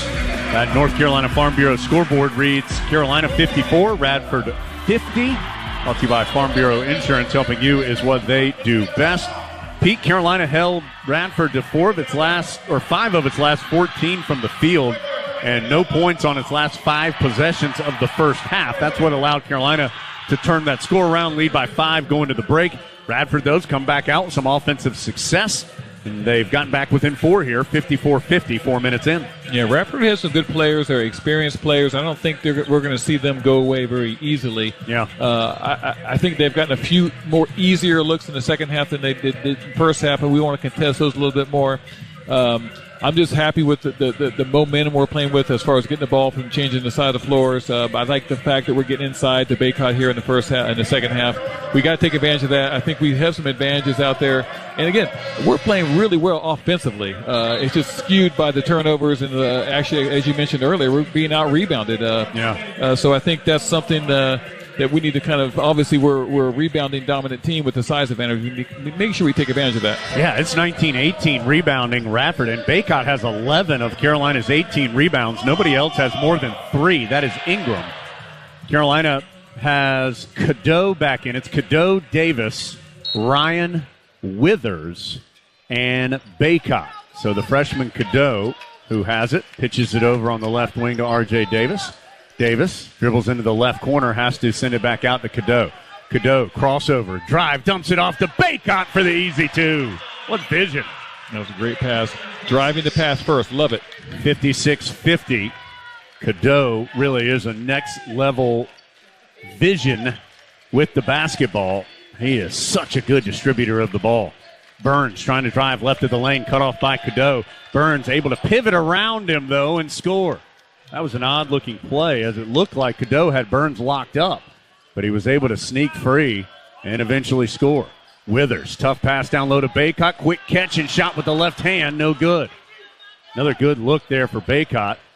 Couldn't finish that time. Radford with the rebound. There was nobody for Carolina even there for the board after Baycott missed. 56-52. Carolina with the 4-point lead, but Radford with the basketball. Giles weaving around a screen. Gets to the free throw line. Tough shot. Good, and the foul. But the degree of difficulty on some of these baskets for Radford. The foul on Cadeau, his first, second on Carolina, and Giles, who just won't go away. He's got 13 and a free throw on the way to try to cut this Tar Heel advantage down to 1. Yeah, these guys are talented scorers. They're kind of getting to their spots where they want to be, and they're pretty effective when they get down there. Baycott came over a little bit too late. Baycott 8 of 13 from the field for Carolina. Nobody else has more than 4 field goals. That's R.J. Davis. Free throw good. Radford's also been very good at the free throw line in limited chances. They're 6 of 6 in total. Carolina's 10 of 13. So it is all of a sudden back to a 1-point game.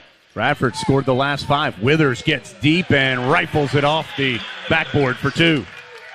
Withers. He's got some good size now. I mean, he's 6'9", 215. He is a big guy. It's a 3-point Tar Heel lead. Switching up top as Radford pitches it back and forth. Long guarded 2 is no good. Nothing but white jerseys underneath.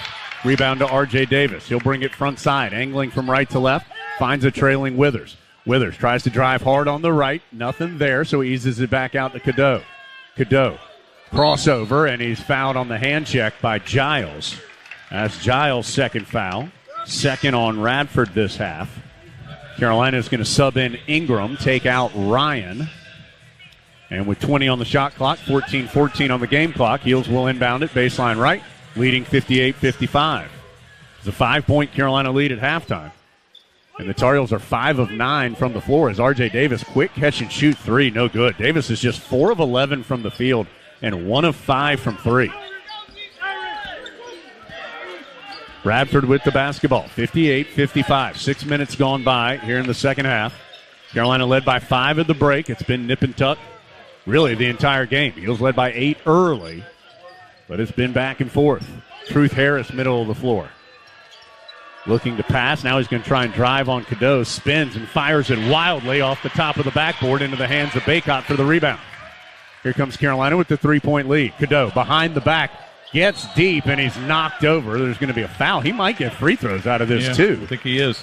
He's been way more aggressive in the second half. I like it. He's also not always looking to score, but he's getting into the paint. Truth Harris, the foul, his third. So now you've got Pierce, Turner, and Harris with 3 fouls.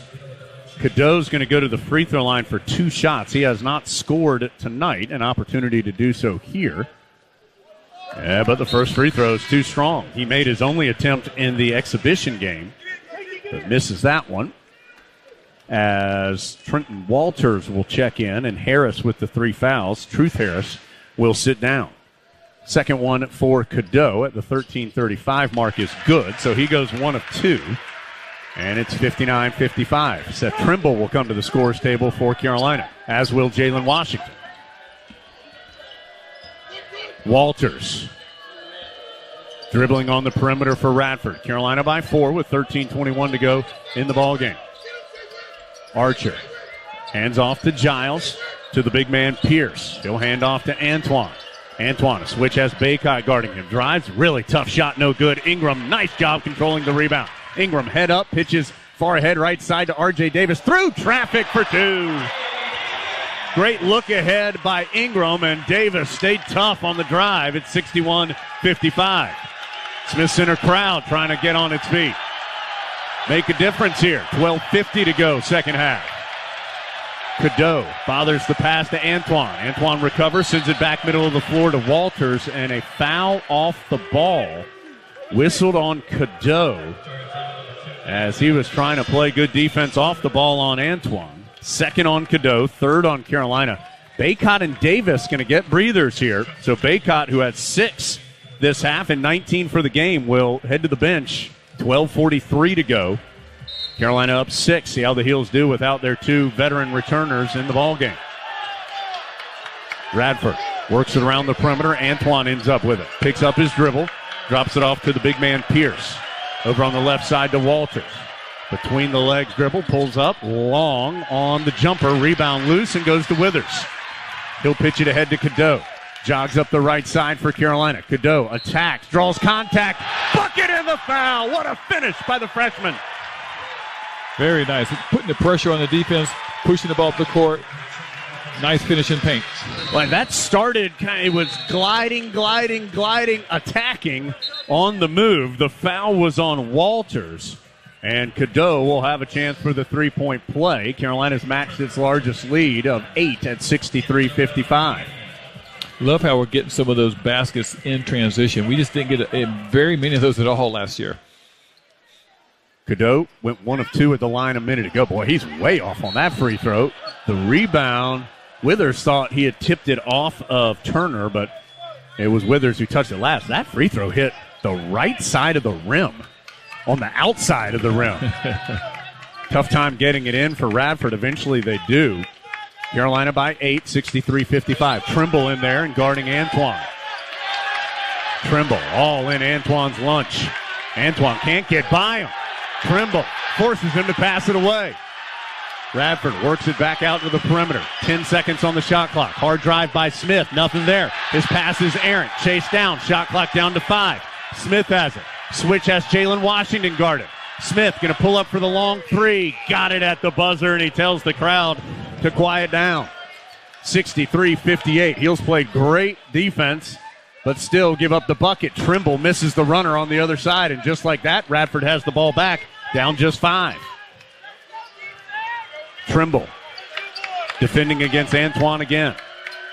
Antoine over to Smith. Jab step to the right, drives left, caught in traffic, finds a teammate underneath. The bucket won't go, though. Rebound is loose and kicks to Cadeau. He'll pitch it ahead to Ingram. Tar Heels on the move, and Ingram lost the basketball. I think he was trying to pass it to Washington in the middle of the paint. Here comes Radford the other way. They'll slow it down. 11:04 to go. 63-58. Carolina just can't quite get away here from Radford. Smith, tough runner, off the iron. No, the rim was grabbed by Pierce. I don't know what he was thinking, because the rebound was still loose on the ground, but due to the fact that Pierce just did a chin-up on the rim, it's going to go over to Carolina when we return. 10:56 to play. Tar Heels 63, Radford 58 on that North Carolina Farm Bureau scoreboard. Heels by 5 from Learfield. All the action, all season long. This is Carolina basketball. 10:56 to go. Carolina 63, Radford 58. Tar Heels will have the basketball when action resumes. Food Lion, proud to sponsor the Score to Give More program. For each free throw the Tar Heels make today and all season long, Food Lion Feeds will donate 100 meals to a local area food bank. And our broadcast brought to you in part by Allen Tate Realtors. Whether you're buying, selling, relocating, or seeking financing or insurance, Allen Tate can help. Allen Tate Realtors, the #1 realtor in the Carolinas with more than 70 local offices. Proud partner of Carolina Athletics. Pete, almost halfway through the second half here. What, in your mind, is playing out here on Smith Center Court with the Heels up 5? You know, I think we're finally wearing down a little bit on the defensive end. They're not hitting quite as many of the tough shots as they hit in the first half. I still think our offensive efficiency is outstanding. A couple of Carolina's turnovers here and there. Still got to clean that up. I love how we're pushing the ball up the court in the second half, putting the pressure on them. I think I'm really happy with how Carolina's played all these different players, and I think every one of them bringing something to the table. I'd like to see us finish with a good defensive stretch the last 10 minutes. Carolina has 14 assists, Pete, on its 23 made field goals thus far, and that's with nearly 11 minutes still to play in regulation. The Tar Heels averaged 12 assists per game a season ago. Carolina shooting 55% for the game, 54% this half. Radford still shooting 48% for the game, 44% this half. Those are some of the Lenovo stats.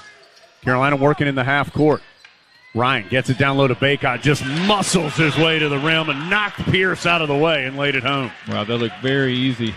21 now for Baycott to go along with 12 rebounds. 65-58. Pierce trying to pass it down low. R.J. Davis flashes in front of Smith and knocks it out of bounds. R.J. nearly had a steal. Zayden High is going to check in. Elliot Cadeau comes out. High played a couple minutes in the first half. Looked a little freshman-y. We'll see if he's a little more settled in here in his second appearance. Yeah, he's proven to be very active. I'd like to see some of that activity down the stretch. Inbounds. High is there to knock it away. Punched it into R.J. Davis's hands. Davis sprinting the other direction and has his shot swatted out of bounds. R.J. wiped out underneath. He's still on his back, but here comes Ingram and Baycott to help him up. 25 on the shot clock for Carolina. 10:22 on the second half game clock. 65-58. Tar Heels with the 7-point lead, and they'll be throwing it in baseline left with Cormac Ryan. So it's Davis, Ryan, Ingram, High, and Baycott. 5 on the floor. Inbounds goes left corner to Davis. Spins out, pushes it middle of the floor between the circles to Ingram. On the right wing to Davis. Jab step, drives to the top, back to Ingram in that same spot. Pulls up for three, in and out. High had the rebound, lost it. It's still loose on the floor. Baycott gets it back, and he's fouled going up. Good effort by High to keep the play alive, and eventually Baycott was fouled. Fouls on Archer, Pete, his third. Yeah, Zayden comes in with a good defensive play on the one end, comes down, gets the rebound on the offensive end. Exactly what a coach wants to see when your freshman comes in trying to earn playing time. 10:07 to go. 65-58 as Baycott will have 2 shots. First one's up and good. Baycott now 4 of 5 at the free throw strike. Made his 102nd career start today as a Tar Heel. All-time leading rebounder and double-double man in Tar Heel history. Makes both free throws.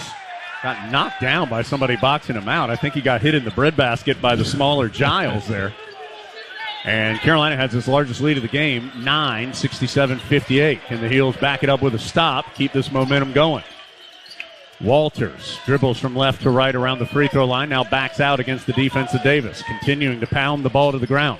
Kicks it in the corner left to Giles, trying to drive on the bigger Ingram. Still jitterbugging around, finally circles out, shot clock's down to 5. Tough turnaround, no. High soars in for the rebound. Good defensive possession. Long pitch ahead by Davis to Ryan. Extra pass to Ingram. Corner 3, in and out. Gracious, that one was 80% of the way down and then spun out. Here comes Radford the other way. Smithson was ready to explode on that one, but it just wouldn't stay down. Giles. Middle of the floor, passes to Archer, guarded by the freshman High. Now to Smith. He'll switch, so High guarding him. Trying to do his best. Bounces down low. Boy, the shoulder lowered. And the shoulder was lowered into Ryan. No whistle. Then High came and looked like he blocked the shot, but got called for the foul. But that was a tough sequence on the whistle there for Carolina. It was. I thought that was a clean block. We're going to get a look here on the replay. High got a lot of ball. He also clipped Archer, I think, on the forehead some. So foul on High, his second. 4th on Carolina. Archer's going to have 2 free throws. You can tell the Carolina crowd did not appreciate the calls. 67-58 and now 67-59 as Archer 62.5% last year. Gets that one to rattle in. 9:10 to go. Carolina led by 9 and then saw that three-pointer rattle out. So it's down to 8 on the free throw by Radford. A constant subbing for the Highlanders. As both free throws good, they still have not missed a free throw. They're 8 for 8 at the line. Carolina 13 of 18. They've represented well tonight. Looking for last 9 minutes of highly competitive ball. 67-60, Carolina by 7. And with the basketball, Davis picks up his dribble. Bounce pass up high to Baycott to the freshman Zayden High. To Ingram, down low to Baycott. Sends it back out to Ingram. Crossover, drive, and a finish with the left hand at the rim. Boy, Ingram has brought his man's game here in the second half. 69-60. Zayden High, the freshman, screaming out to his teammates for a defensive stop. Drive and a missed layup. And a late whistle comes in. R.J. Davis going to be called for the foul. That's his first and 5th on Carolina. It's going to put Truth Harris at the line, where he made a couple of free throws in the first half. 69-60, Tar Heels by 9. Baycott, by the way, has 13 rebounds today And with his offensive rebounds, of which he has 5, he's up to 481 in his career. Tyler Hansbrough owns that Tar Heel record at 482. So Baycott right there with him as the free throw's no good. That was the first of 2 shots. The Tar Heels were acting like it was a 1-and-1. It was a 2-shot foul. So Truth Harris misses the first. As Paxton Wojcik going to check back in. Zayden High's going to come out. There's some good minutes there by High after some shaky minutes in the first half. Very active there in that sequence where he got a steal, an offensive rebound, and was effective. Yeah, Coach Davis will love those minutes. Truth Harris, second free throw. That one's good. So Radford does miss one for the first time, but now back within 8 at 69-61. Radford 9 of 10 at the free throw line. Baycott to Ingram straight away. So Cormac Ryan, quick catch and shoot 3, no good. Ingram way up in the air, had a hand on the rebound, but couldn't bring it in. Here comes Radford, sprinting the other way. Open 3 in transition, pops out, but an offensive rebound. Another look at 3, this one by Antoine. That one's no good. Long rebound chased down by Davis. It was Pierce who got the offensive rebound to give him another chance. Carolina looking for a bucket, up by 8, 69-61. 8:03 to go. Boy, dangerous pass from Wojcik to Ryan, but Ryan able to get it to R.J. Davis. What tough step back. Impossible jumper, but he switches it for 2. Boy, what a tough shot. One of our toughest shots all game. Yeah, with Truth Harris right in his face. It's a 10-point Carolina lead, 71-61. 7:44. Carolina shooting 53% from the floor. Long cross-court pass goes to Antoine on the right wing. The switch has Baycott guarding him. Tar Heels have switched all night on the perimeter. Antoine still trying to go one-on-one with Baycott. His step-back 3. Air ball into the hands of Cormac Ryan. He never passed it once he got Baycott on him. Tar Heels moving. Right corner to Wojcik. Pump fake for 3. Wojcik gets a little lower, kicks it over to Ingram. Pump fake for 3 from the left side. Ingram a little out of control. Now he calms down, whips it right corner. Ryan, pump fake. Now he'll take it and make it. 3-pointer for Ryan. Timeout, Radford. Carolina was patient. Wojcik could have taken one. Ingram could have taken one. They finally found Ryan for a wide-open look, and he knocks it home. 74-61. The timeout will stretch to a full. Carolina by 13. 7:06 to play. Second half in the Smith Center from Learfield.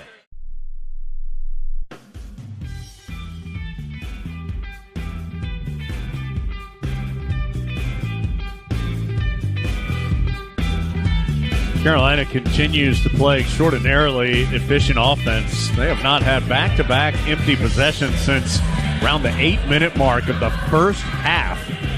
Now the defense is catching up a little bit too. Radford doesn't have a field goal in the last 4:45. Highlanders over their last 5, one of their last 10 in total. That's allowed the Tar Heels to stretch out what's been a competitive game now to 13, 74-61. 7:06 to go. Harris Teeter, the official grocery store of the Heels, offers everything you need for the perfect game day. Subs, to pizza, to snacks and drinks. They've got you covered. Plus, they offer great ways to save every day with fuel points, EVIC, and HT Plus. Visit HarrisTeeter.com for more info. Pete, you talked some in the pregame about good to great. Thought that was as far as shots, thought that was a really good example of that. Wojcik could have taken one in the right corner, didn't quite like it. Ingram ended up with it on the left sideline, didn't quite like it. Then they found Cormac Ryan, had a pump fake, took a step to his left, had a great look for 3 that he knocks in. Yeah, I spent the entire last commercial break trying to think of a bad shot that Carolina has taken tonight, maybe a forced or just bad shot. And I think they've rushed a couple, but I don't think they've taken a bad shot. And as you mentioned, that last one was a great shot. They could have taken a good shot. I would have loved for Paxton to have taken that shot in the corner, but that's the thing I'm impressed with tonight. These shots they're getting, they're what they want. And they're not taking what they're given, they're taking what they want. Tar Heels showing some pressure in the backcourt. Radford still having trouble getting it in. Finally, they do, right before the 5-second violation. 74-61. 7 minutes to go in the Smith Center. It's the largest lead of the day for Carolina. Giles out on the perimeter left wing. Wojcik checking him. Now to Smith, Cormac Ryan, and that's going to be an offensive foul as Archer trying to set the screen to get Ryan off of Smith. Never came set. That's 4 fouls on Archer, and it will give Carolina the basketball after another full timeout. 74-61. Heels by 13. 6:49 to play from Learfield. All the action, all season long. This is Carolina basketball. Tar Heels 74, Radford 61, 6:49 to go. All of us on the Tar Heels Sports Network would like to send our condolences to the family of John Schleich, who passed away unexpectedly in mid-October. A former Marine and Vietnam War veteran, Mr. Schleich was an usher in the Smith Center for more than 35 years, missing just 6 games in that time period. And on game days, John would always be quick with an update on his children or grandchildren, was endlessly friendly and helpful, and part of the fabric which made game day in Chapel Hill so special. Our thoughts are with John's wife, Alyssa, his sons, Andrew and Eric, his daughter, Kristen, and their entire family as they continue to try to navigate through a very difficult time. Here on the floor, it is 74-61, and Pete, Carolina's defense has, we've said Radford has shot well. The degree of difficulty's been high. Radford just 3 of its last 15 from the field. Some of those really tough shots starting to miss. Yeah, I'm not going to say Coach Davis is going to be happy with the defense. Right. But they've been challenging all these shots, and I'm sure we're going to tweak some things coming out of this game. But as I was saying earlier, you keep on putting the pressure on these guys, forcing them to make tough shots. As we learned last year, it's hard to continue that for the whole game. So I think that the pressure we've been providing and the challenging of the shots has been pretty effective. It was showing up down the stretch. Tar Heels will have Davis, Ryan, Wojcik, Ingram, Bacon. This is starting 5 on the floor for Carolina. 4 of these 5 players are in double figures as Carolina gets it down to Bacot for the easy bucket. Wojcik passed it to him from the left wing. Bacot finished with the left hand. He has 12 this half and 25 for the game to go along with 13 rebounds. Carolina by 15, 76-61. Another tough long 2, no good, but an offensive rebound for Radford. They kick it out to Truth Harris. Does a nice job leaving it for DeAndre Pierce for the dunk. 76-63. Radford stops a 7-0 Tar Heel run. Wojcik holding it high, finds Cormac Ryan top of the key. Dribbles to the left, sends it back out to Wojcik. Quickly out of his hands on the right side to Ingram. Goes to the cup, and Ingram is fouled as he was driving in hard from right to left. Let's see who this foul's on. It's on Chandler Turner, his 4th.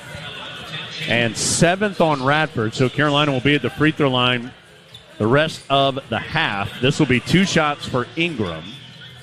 So now you got 4 fouls on Turner, 3 on Pierce, 3 on Truth Harris, 4 on Archer as well for Radford. Carolina, with all that interior work, starting to see the fouls pile up for the opponents. And I love his aggression. He's taking the open shots, but when he's not doing that, he's getting to the basket. He has a good finish with that left hand. He's done it several times tonight. Free throw, boy, it rattled around for a while there in the orange rim, but finally dropped home. Ingram, one of 4 Tar Heels in double figures. Bacot with 25 and 13. Bacot's going to get a breather as Jalen Washington's going to come in. 13 for Ryan, 13 for R.J. Davis, and 12 for Harrison Ingram as well. Withers going to check in for Ingram, it appears, if this second free throw goes in, which it does not. It's short. Jalen Washington wrestles away the rebound, though. It's going to be a jump ball and possession to Carolina. Jalen Washington making the most of his reserve minutes, tied up the rebound, and the Tar Heels going to have the basketball. Ingram just 2 of 5 at the free throw line. Carolina, as a team, 14 of 20. Thanks in large part to Bacot, 5 of 6, and Ryan, 4 of 4. Inbounds goes in the corner right to R.J. Davis. He'll dribble up the sideline, get it to Paxton Wojcik. Finds Cormac Ryan. Catch, shoot 3 from the right wing. Rattles out. Jalen Washington with the rebound and the stick back. Washington doing work down low. Boy, 2 nice plays for Washington. Tying up the rebound, then getting another offensive rebound and stick back. 79-63. Truth Harris turns it over. His bounce pass taken away by Jalen Withers. Tar Heels running. Withers, Wojcik, and had it tipped away at the rim. Radford tries to go the other way. Truth Harris will stop in the front court and slow things down. 5:23 to go. Carolina up 16. Giles guarded by Wojcik. Step back guarded 2. No. Long rebound run down by Radford. They'll kick it out to Antoine. Open look for 3 is good. Antoine with 13. Radford's done a good job on the glass. They are hanging with the heels, 30-28 in rebounding in this game, and they've had a couple big offensive rebounds in this half. As there's a foul in the paint, Ryan was trying to throw it down low to Washington, and he was held by Pierce. 4th foul on Pierce. 8 on Radford, so a 1-and-1 coming for Jalen Washington. With the score 79-66, Tar Heels have led by as many as 16, currently up 13. And the 1-and-1 coming for Washington with 4:59 to go. Cadeau has re-entered. R.J. Davis will sit down. Yeah, I think Jalen's development this year could be very important for Carolina down the stretch. If he can get free throw no good, but Paxton Wojcik, Pete, with the rebound. Out to Cormac Ryan. Cadeau down low to Washington for the two-handed flush. As you were saying, Pete, his development could be important. Did a good job catching the nice pass from Cadeau and finishing 81-66. Washington with a spark off the bench. Truth Harris can't get by Cadeau on the drive. He'll back up, bounce it on the left wing to Antoine. Checked by Cormac Ryan. 4.5 to go. Antoine dribbles to the right wing. He's in all kinds. Boy, Carolina hounding him defensively. Shot clock down to 3. Driving from the right side. Tough runner, no good. Withers fighting for the rebound. It's saved on the baseline by Radford. Harris bounces it off Withers' knees as the two were going for it. Boy, I got to tell you, a couple of the photographers and young ladies sitting right there in that area of the court have taken some shots from players tonight as they are diving for loose balls. And I believe the young photographer is okay. She's still a little shaken up. Everybody appears to be all right. 81-66 with 4:18 to go. Radford will inbound. 20 on the shot clock as the inbounds goes to Giles. And he finishes from the left side. Then flexes. He has 16. 81-68. Carolina up 13 with the basketball. Cadeau. Crossover.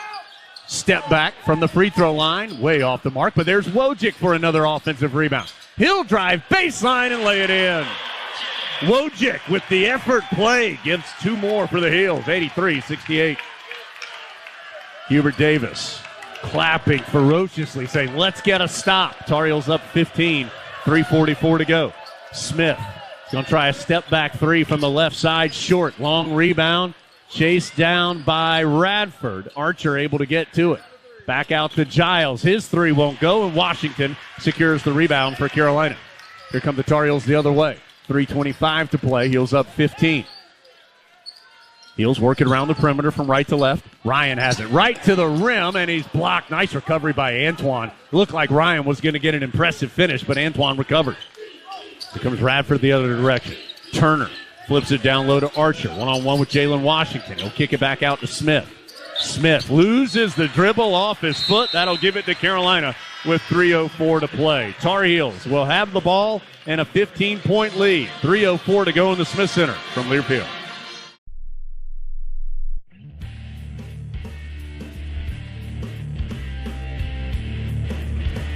Jones Angel, Pete Chilcutt here with you. Courtside in at the Smith Center. Carolina trying to take home a season-opening win for the 22nd consecutive time at home and the 22nd consecutive home opener that the Tar Heels are trying to win here. They have, as far as season openers are concerned, they've won 18 in a row, so looking for 19 straight there. And they've won 88 of their last 93 season openers for the Tar Heels. Their last loss in a season opener was to Santa Clara in the 04-05 season. That still turned out just fine that year. But Carolina not done yet, up 83-68 with 3:09 to go against what has been a very game Radford team tonight. Pete, a word that has been used a lot by the Tar Heels, and let me quickly just get you up to date on a couple particulars. Heels have 3 timeouts. Radford has 2 fouls. Radford's been called for 8, so the Tar Heels will be at the free throw line on all common fouls. The Tar Heels have been whistled for 5. Pierce and Turner and Archer all have 4 fouls for Radford. Nobody has more than 2 for Carolina. A word that has been said a lot around Carolina this preseason is fun. It's just a fun team. They have fun playing. It's a fun team to watch, at least in our limited viewings here so far. The They play a fun style of basketball. You know, they play really hard. I've been to practices. They're competing hard. They love each other. They're out there on the floor right now playing for each other. It is a joy to watch so far this early part in the season. Cadeau, Trimble, Ryan, Withers, Baycott. That's the 5 on the floor for Carolina with this 15-point lead. And it's Trimble in the front court, middle of the floor to Ryan, now to the point guard, Cadeau. Cadeau, so talented. The youngster reclassified, came to Carolina a year early. Man, can he pass that basketball. He can also score the basketball when he drives right down the lane for 2. Cadeau has 5 all this half to go along with 6 assists. 85-68, 2.5 to go. Tar Heels by 17. Middle of the floor, Walters. Pitches it over on the right sideline to Giles. Tries to drive by Trimble. His fall away is good. Man, Giles, so good to getting into that mid-range. He's hit a bunch of little 12-footers. There's a long pitch ahead. Withers able to save it to Ryan, and Ryan, smart call, took a timeout. In the air. Yeah, in the air as he caught the saved pass. Hubert Davis telling Cadeau, just be easy, as he had pitched it way ahead to Withers. Nice job by the Louisville transfer to save the possession. Carolina does take that timeout with 2:11 to go. 23 on the shot clock and an 85-70 advantage in the ballgame. So Tar Heels start with 3 consecutive home games. We'll be back on Sunday, 2 o'clock. Tar Heels face Lehigh. Then their final game before heading to the Bahamas is against UC Riverside on November 17th. That's a Friday night at 8 o'clock. Then that Bahamas tournament, a lot of good teams. He'll start off with Northern Iowa. They'll play either Texas Tech or Villanova after that. On the other half of the bracket, Michigan, Arkansas, Memphis, and Stanford. And holy smokes, what a December for Carolina. Florida State on December 2nd. Connecticut, the defending champs, in New York on December 5th. Kentucky in Atlanta on December 16th. Oklahoma in Charlotte on December 20th. And then a home game against Charleston Southern. So Tar Heels will know where they stand when they get to January for sure. Are any of those teams quad 1? Yeah, there's plenty of quad 1 opportunities, I think, for the Heels. Cadeau has it with 10 on the shot clock. Carolina trying to milk a little clock here with the 15-point lead. Cadeau, crossover drive, missed the layup, gets his own rebound. His putback is blocked, and Radford comes down with the rebound. Cadeau had a couple of good looks there. Couldn't quite finish as Radford heads the other way. Minute 40 to go. Tar Heels have led by as many as 17, up 15 here with the basketball. Harris, extra pass. Tar Heels got out of rotation defensively, but the three-pointer from the corner, no good. Heels got fortunate there as Chandler Turner missed the triple. Carolina will slow it down again. Withers. One hard dribble, pitches to Trimble. Well out on the right sideline. Shot clock down to 15. Trimble will hand off to Cadeau. Shot clock down to 11 as looks like Radford's going to empty his bench here. Cadeau to Baycott. Feet set for 3. It's short. And the rebound chased down by Radford. Baycott took 6 3-pointers a year ago, didn't make one. 1 minute to go, 85-70, and Radford takes a timeout. And they're going to empty their bench, although a couple guys will still be a few who have played, including DeAndre Pierce. Both teams are going to go to their benches. This is not just a roll through it and sub. Well, maybe it is a roll through it and sub. Roger Ayers thought it was, but I guess not. So we'll see who comes out for both teams. Tar Heels with 58.4 to go appear to be on their way to the season opening win. Again, it would be their 19th straight, their 22nd straight home opening win in the 114th season of Carolina basketball. It's the earliest start date, tied for the earliest start date ever, November 6th. Carolina started on this date in the 2019 and 2020 season. And they'll be starting here early this year yet again, hosting a very game Radford team. Tar Heels do have a couple subs. James Okonkwo, the West Virginia transfer, coming in for the first time. It'll be Cadeau, Trimble, Wojcik, Withers, and Okonkwo. Radford has gone deep into his bench, including Hunter Castleberry, who has it in the right corner now. Kyle Burns is out there. David Vidor, a redshirt freshman from Hungary. But it's Burns on the drive. Can't finish from the left. Trimble with the rebound. 40 seconds to go. 85-70. Tar Heels on their way to the season opening victory. They do have to shoot it at least one more time. Shot clock is at 16, game clock at 30. Trimble dribbling between his legs out near the timeline. Drives right past his defender, gets to the rim, and gets fouled. It was Kyle Burns trying to stop him, and then it's Pierce fouling him and fouling out for the first time in his career. The Lenore Rhine transfer fouls out with 4 points tonight and 22.1 seconds to go. Truth Harris will return, and Seth Trimble will have 2 shots to try to get in the scorebook, at least as far as points are concerned. First one by Trimble is good, so he has his first point. Carolina 25 for Baycott. Davis and Ryan each with 13. Ingram had 12. Jalen Washington had 8. 5 for Wojcik and Cadeau. 4 for Withers. Trimble now with a point and stays at 1 as the second one bounces out.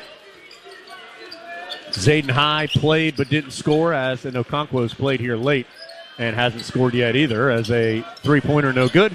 Rebound tip to Wojcik, and I think both teams are going to ease up and run out the clock. Well, Radford certainly was a game opponent tonight in the Smith Center, but this revamped Carolina team, using its depth, its teamwork, its energy, and its offensive skill, eventually stretches it out past the Highlanders by the final score of 86-70. And Carolina, for the 19th consecutive year, has won its season-opening matchup. All right, we have the Coke postgame report coming up. Dave and Pete will chat a bit. We're going to head to the back, talk to Coach Davis. I believe Adam Lucas is going to get an audience with Armando Baycott. We'll go through the stats. Of course, a bunch of teams starting their season tonight as well. Dave will get you up to date on all those scores. A lot to do when we return. Fun night in the Smith Center. Carolina outlasts Radford, 86-70 the final score from Learfield.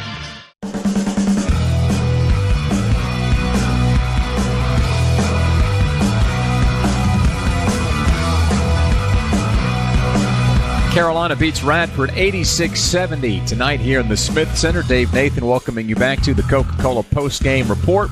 Attention Tar Heel fans, if you've had any alcohol as a part of your game day activities, make sure you don't get behind the wheel. There are more ways than ever to get home safely. Call a friend, a cab, take a bus, or app your ride. Pete Chilcutt, this was an interesting game in that it was back and forth for a good stretch of the first half. And during those stretches, it felt like Carolina was playing a pretty good brand of basketball, save for some turnovers. Radford hit a bunch of tough shots, and those shots just didn't fall for the Highlanders the way they did in the second stanza, with Carolina outscoring Radford 40-29. Your initial thoughts on what it took for Carolina to pull away in this game? You know, you want to, from a coach's perspective, you want to, on the defensive end, you want to get into the guys and challenge them, make them earn their buckets. In the first half, although it didn't seem like it, I thought they did a pretty good job of forcing them into some tough shots. When the other team makes the shots, of course, it's a little deflating, and you can take the perspective, they're not doing a great job. But I thought we actually fought pretty well in the first half. They just hit some tough shots. As I was trying to say, I think at halftime, you want to keep up that effort on the defensive end. And eventually, I mean, rarely it'll happen, but you want to eventually wear them down, and eventually those tough shots will start to miss. I thought we did exactly that. We got them down to, I think, 34% shooting in the second half. We cleaned up some boards. We took care of the ball. I mean, the second half, I think we had 3 turnovers. Solid offensively, I think, across the board. I think we could even play a little bit better as far as some of the things we were doing. But defensively, I was impressed at how we stuck with what we're trying to do, controlled the middle, forced them into some tough shots all the way through. Carolina up 46-41 at the half, goes on to win 86-70 over Radford. The Heels now 3-0 all-time against the Highlanders, as Lehigh next up on the schedule later on this weekend. But back to this game, where we expected, Pete, the Tar Heels to go deep on the bench, and I don't think there was any disappointment in how the guys played that were given opportunities off the bench. Zayden High, Elliott Cadeau, the 2 freshmen, see a bunch of floor time. Jalen Washington, Seth Trimble, the 2 returning scholarship players outside of Davis and Baycott. And then Jalen Withers, Okonkwo got in a little bit late. Collectively, how do you see what this bench unit brings to Carolina, how it can positively impact this year's team? Well, I think we saw tonight. We saw the different options, the different lineups. If we're trying to count the different lineups we had so many different groups on the floor. And I thought, as you mentioned, there wasn't anybody out there that I thought didn't really do a good job of what they're trying to do. I mean, Jalen Washington proved in that one stretch what a beast he can be on the boards and with scoring. You got Jalen Withers coming out, doing some good plays down the stretch. The guys were making. No one came in trying to do too much. They all came in trying to contribute how they can do and how they can play to help the team.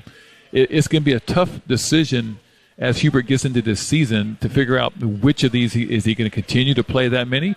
If he is, what combinations work the best. It's going to be tough, but it's a good problem to have.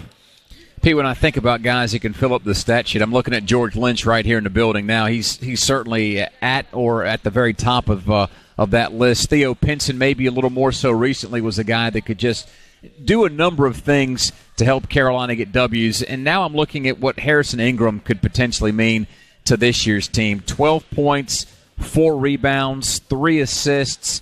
He feels like a guy that could do anything Carolina needs at any time. Yeah, extremely talented in so many different areas. Maybe not great at any one thing, but extremely good in most things on the floor. And I think one of the most impressive things I witnessed tonight was just his decision-making. I mean, when he needed to drive, he drove. When he needed to drive to pass or score, he made that right decision. So having that experienced player come in with the skill level and talent, but also the IQ to make those right decisions, invaluable. And as you mentioned, one of those guys that you don't get very often, but when you do, a la Theo Pinson and George Lynch, those are the guys you want to have on the floor a lot. Carolina beats Radford 86-70 to move to 1-0 on the season. Things off to a good start for the Tar Heels. Shared the basketball, clamped down defensively. And Pete, just to get back to the bench, I felt like what a guy Seth Trimble brings to the floor, it just makes everybody up their level of intensity, doesn't it? He really does, and he's known for that.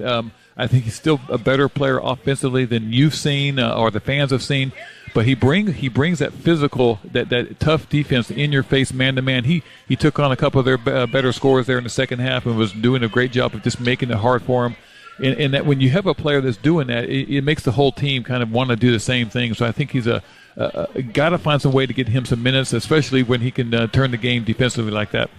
Carolina wins by 16, 86-70. We'll take a quick timeout. Hope to hear from Jones and Coach Davis when we come back in the Continental Tire Coaches Corner. The Tar Heels defeat the Highlanders 86-70 from Learfield.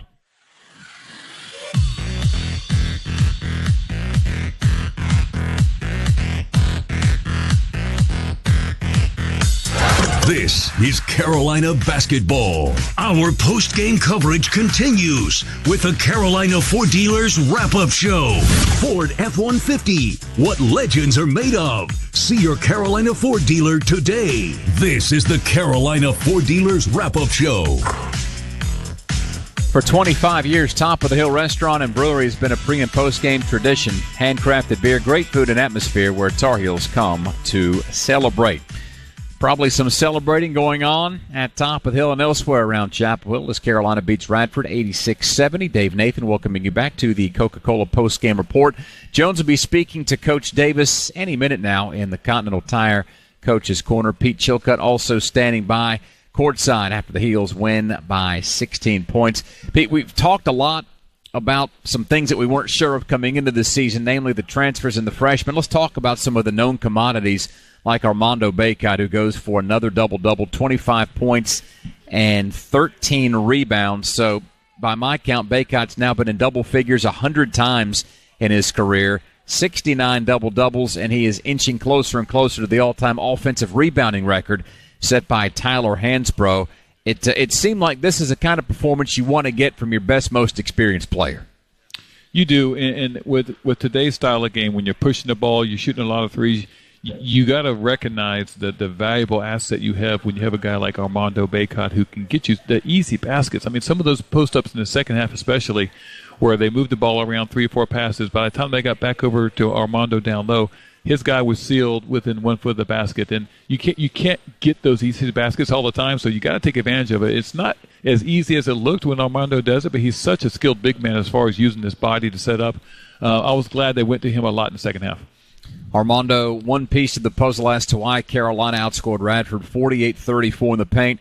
The other side of that, guard play, and namely R.J. Davis. It felt like when he wanted to get to the rim, he could get to the rim at will. Davis, 13 points on 6 of 14 shooting. And, 14 shots might seem like a lot, but it all happened, it seemed, Pete, in the flow of the game.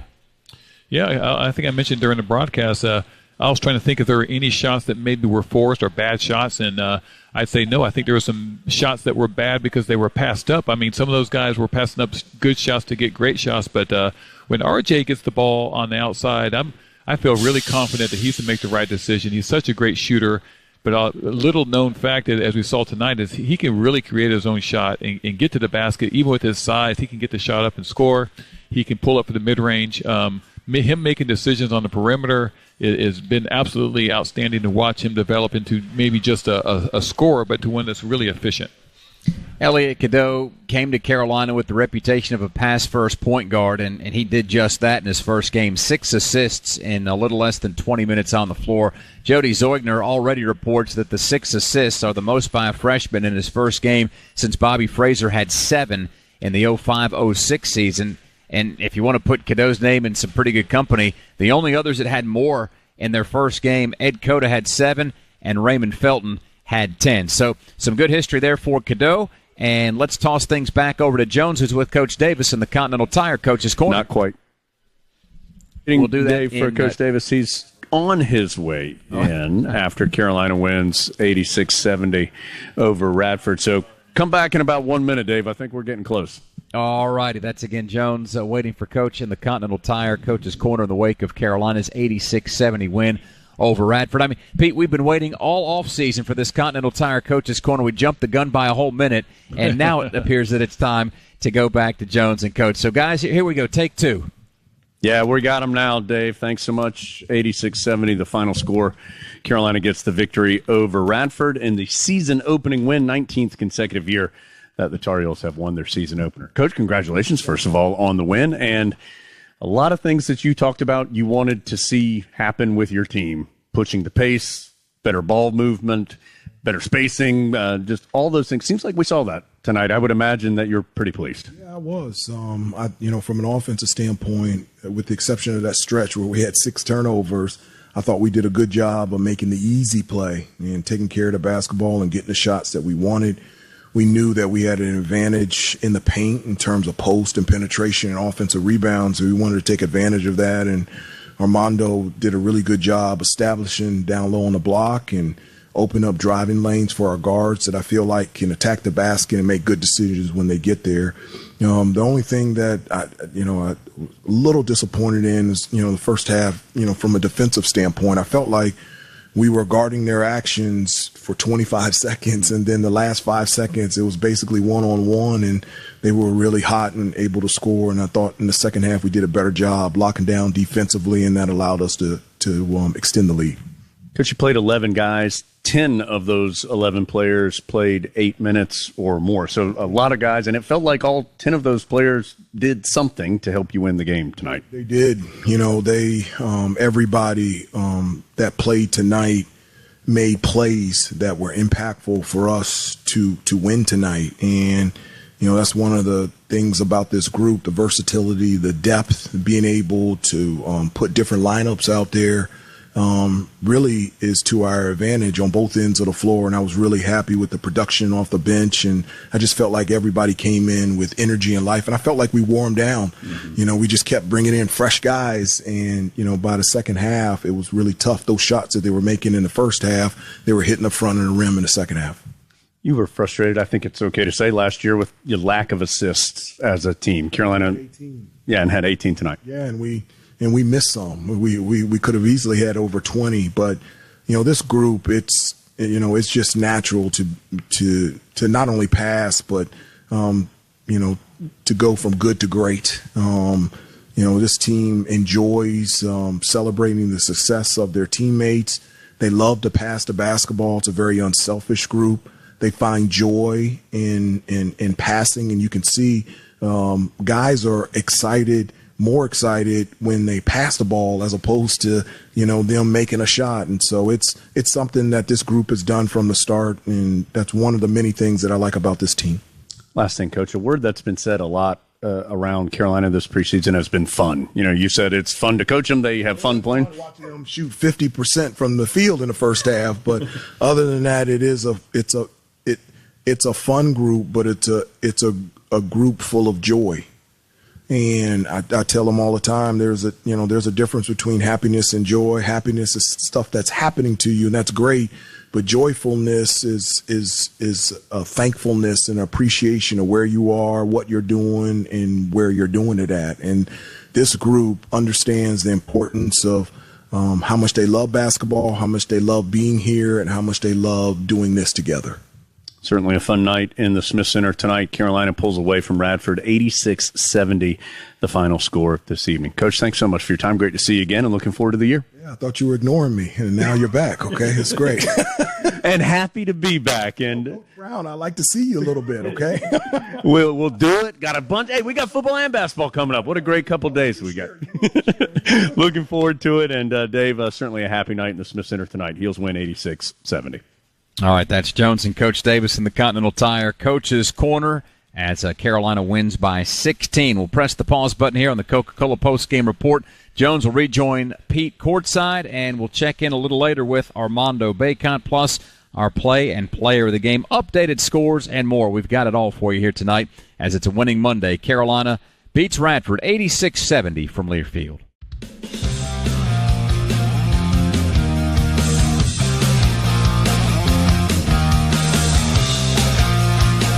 Fun way to start the year tonight in Chapel Hill as Radford, quality team. Again, I think a team that has a chance to compete certainly in the Big South, and they came and played well, particularly in the first half, but Carolina eventually just too much. Tar Heels have 11 different players play. 10 players play more than 8 minutes. 4 players finish in double figures. Carolina has 18 assists on its 32 field goals and eventually wins it 86-70. Jones Angel, Pete Chilcutt here. We'll finish things up courtside, then Dave will finish things up here this evening in the Smith Center. And, of course, man, we have so much action coming your way this week. We'll have Mac Brown live tomorrow. Recorded that show with Coach Brown earlier today, so we'll have that show coming on tomorrow night at 7 o'clock.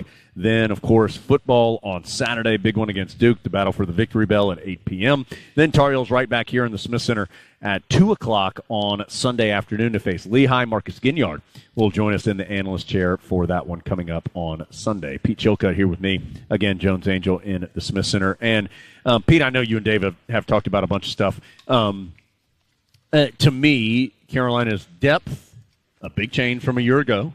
Carolina's ability and willingness to move the basketball, something that they said they wanted to improve on, and just the overall consistent level of effort and play from the guys on the floor just felt like a really quality performance from Carolina. I know this isn't like a 35-point win or something, but it felt like Carolina accomplished some things against a solid team tonight in Radford.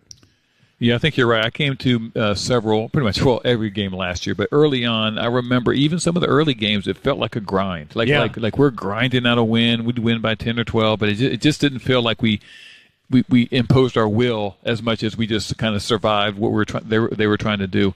I think this game felt like we were on top of what we wanted to do, and we continued it. We didn't do great at all times. We pushed the ball too much as far as getting some turnovers in the first half, some careless stuff. But as far as what we're trying to do, as far as push the ball, force them into some tough shots, get the ball inside, like I think everything came out like as you would want it to be. Now, if you look at the scoreboard in the first half, you're probably, well, what's happening? But again, that's not always indicative of what's going on as far as the team develops early on in the season. So it's very impressive that they stuck with it the whole game and finished up on a strong note by, basically shutting down that team in the second half that had been pretty hot in the first. Yeah, and I think it's worth mentioning, Carolina shot 7 of 20 from three-point range tonight. I think this is a better three-point shooting team than that. I mean, you look at some of the guys from three, and Cormac Ryan, 3 of 7. R.J. Davis just 1 of 5. I think those numbers will be better as the season moves on. And in fact, I mean, Davis 6 of 14 and 1 of 5 from three. Cormac Ryan, 3 of 8, 3 of 7 from three. Neither one of them shot it great tonight, and I think they both, as I said, will shoot it better than that on a more consistent basis. Boy, Baycott was good. 25 points, 13 rebounds. Adam Lucas had a chance to catch up with Armando. You'll hear that conversation coming up in just a second. He recorded it with Armando a minute ago. But what an impressive game. His 5th game as a Tar Heel with 25 or more points and 10 or more rebounds. And there were sometimes tonight, Pete, as you would expect it to be in a game like this, where he was just dominant in the paint. He really was. I mean, the phrase keep it simple, stupid, comes to mind because you could overthink it sometimes, or they're running some sets and they're pushing the ball up the court, and all that's good and dandy, but when you get down to the half-court set, you have a big advantage with him pretty much against anybody this year. He's experienced. He knows how to use his body. He's efficient. He was hitting his free throws very, very well tonight. So kudos to him. I would have to say, though, I'm not surprised. I'm just glad that they kind of kept on feeding the monster, because the monster down low was a beast for Radford to handle.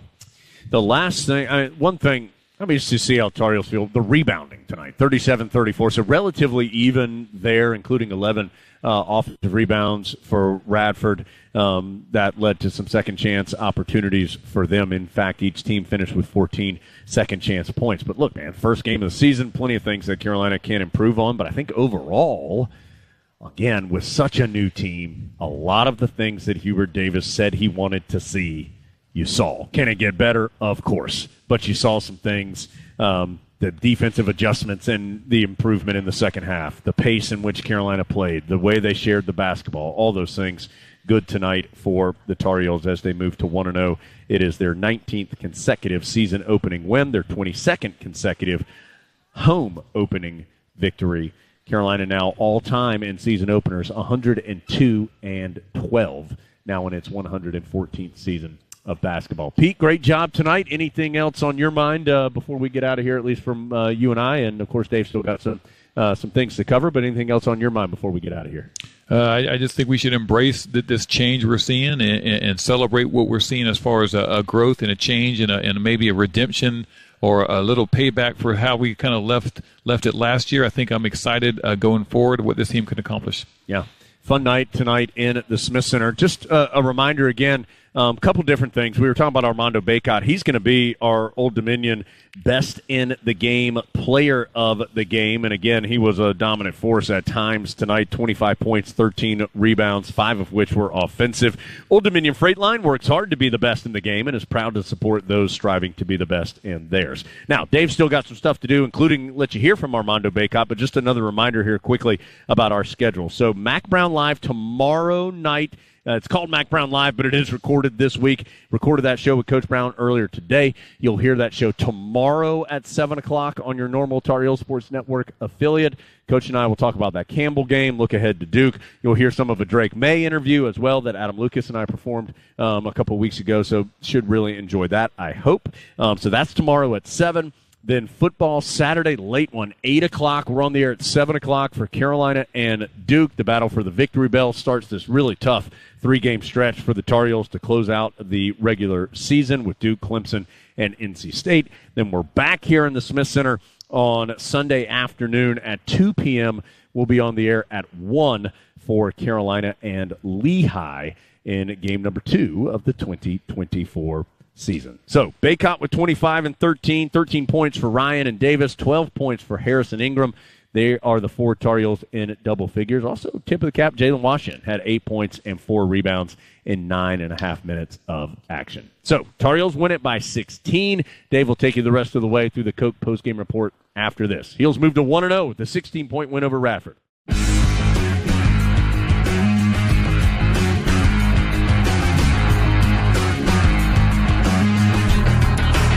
Coca-Cola postgame report continues from the Smith Center. Carolina beats Radford in game number 1 of the season, 86-70. And a big reason why, Armando Baycott in the Carolina locker room with our very own Adam Lucas. Alongside Armando Baycott, after Carolina beats Radford in the season opener, Mondo goes for 25 and 13. Mondo, another double-double. First one of this season, of course. What was working, especially early on in the second half there, where it felt like you were just getting what you wanted? Yeah, I mean, Coach Davis from the beginning, like just going into this game, he made an emphasis on trying to get inside. They had a few big guys out, and we knew we could dominate points in the paint through post penetration and offensive rebounds, and that was the emphasis all week. So I knew coming in I had to really insert myself, especially early, starting off with that play where I got the dunk. And after that, I knew it was going to be a good night.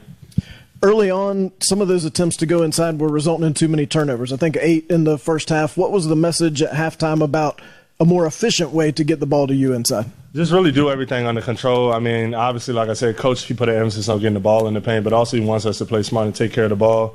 I think just in the second half, we kind of settled in. It was that first game, and how the first half of the first game, we all were tired, super excited and amped up, and we just settled in the second half, and we knew we would wear them down. They made a lot of tough twos in the first half, and second half, we held them to, under 35%, so we just followed the game plan and it worked. What was different defensively in the second half, holding them to 35%? Yeah, I think we just locked in more. We did a better job of contesting on those mid-range shots in the ice, and I think us bigs at half, Coach told us we needed to do a better job of protecting the rim, and I think that's what we did. You got the 25 and 13 in just 29 minutes. What's the difference in being able to maybe just play 29 or 30 versus playing 39 or 40? It's great. We got so many talented guys this year, and I think just in order for us to be a great team, especially later on in the season, we need a lot of guys to step up. Jay Wash, he had a great game today, and he showed that he's ready. And James, he'll stay ready, and we got all guys all over. And I think just this being the first game and everybody getting a chance to play and get some type of experience is definitely encouraging. And we got a good team with Lehigh coming up next on Sunday, so we just got to stay ready. You look a little different. What have you been working on this summer, and how did that feel different out on the court? Yeah, I cut down a lot. I'm down to 235, so that was great. Last year I played 245, a little bit 250, so just wanted to put an emphasis on that so I can stay healthy and just last more throughout the season. But, I will say I probably was more tired in this first half this season versus last first half, so I guess just got to get used to it. But, I felt great running and jumping, and everything felt good. What'd you do differently to get from 245, 250 to 235? I think just got away from the protein. I was eating a lot of protein, trying to get beefy and bulky, but just try to just stand out a little bit more but keep my strength. Want to know, what can this team do better, as you said, looking towards Lehigh on Sunday? Just communicate better. I think a lot of times on the ball screen, especially early on, I had a few miscommunications, Jay Wash, and us bigs got to do a better job of communicating with the guards, but also the guards and switching and doing those things. But, I think as we play more and more, we'll just get used to it. When you have so many new pieces, what are the key parts of figuring out the way that everybody communicates when you're out there and everybody's screaming? Yeah, I think only time will tell. We just got to keep getting more and more experience, and I think we're starting to trust each other even more. We did a good job of helping each other. Nobody was worried about our man. We was worried about the whole team, and I think that was very good. That's Armando Bacot. If he gets any more experience, they might rename the building after him. He's got more experience than anybody out there. Carolina beats Radford. Mondo, another double-double. Mondo, thank you.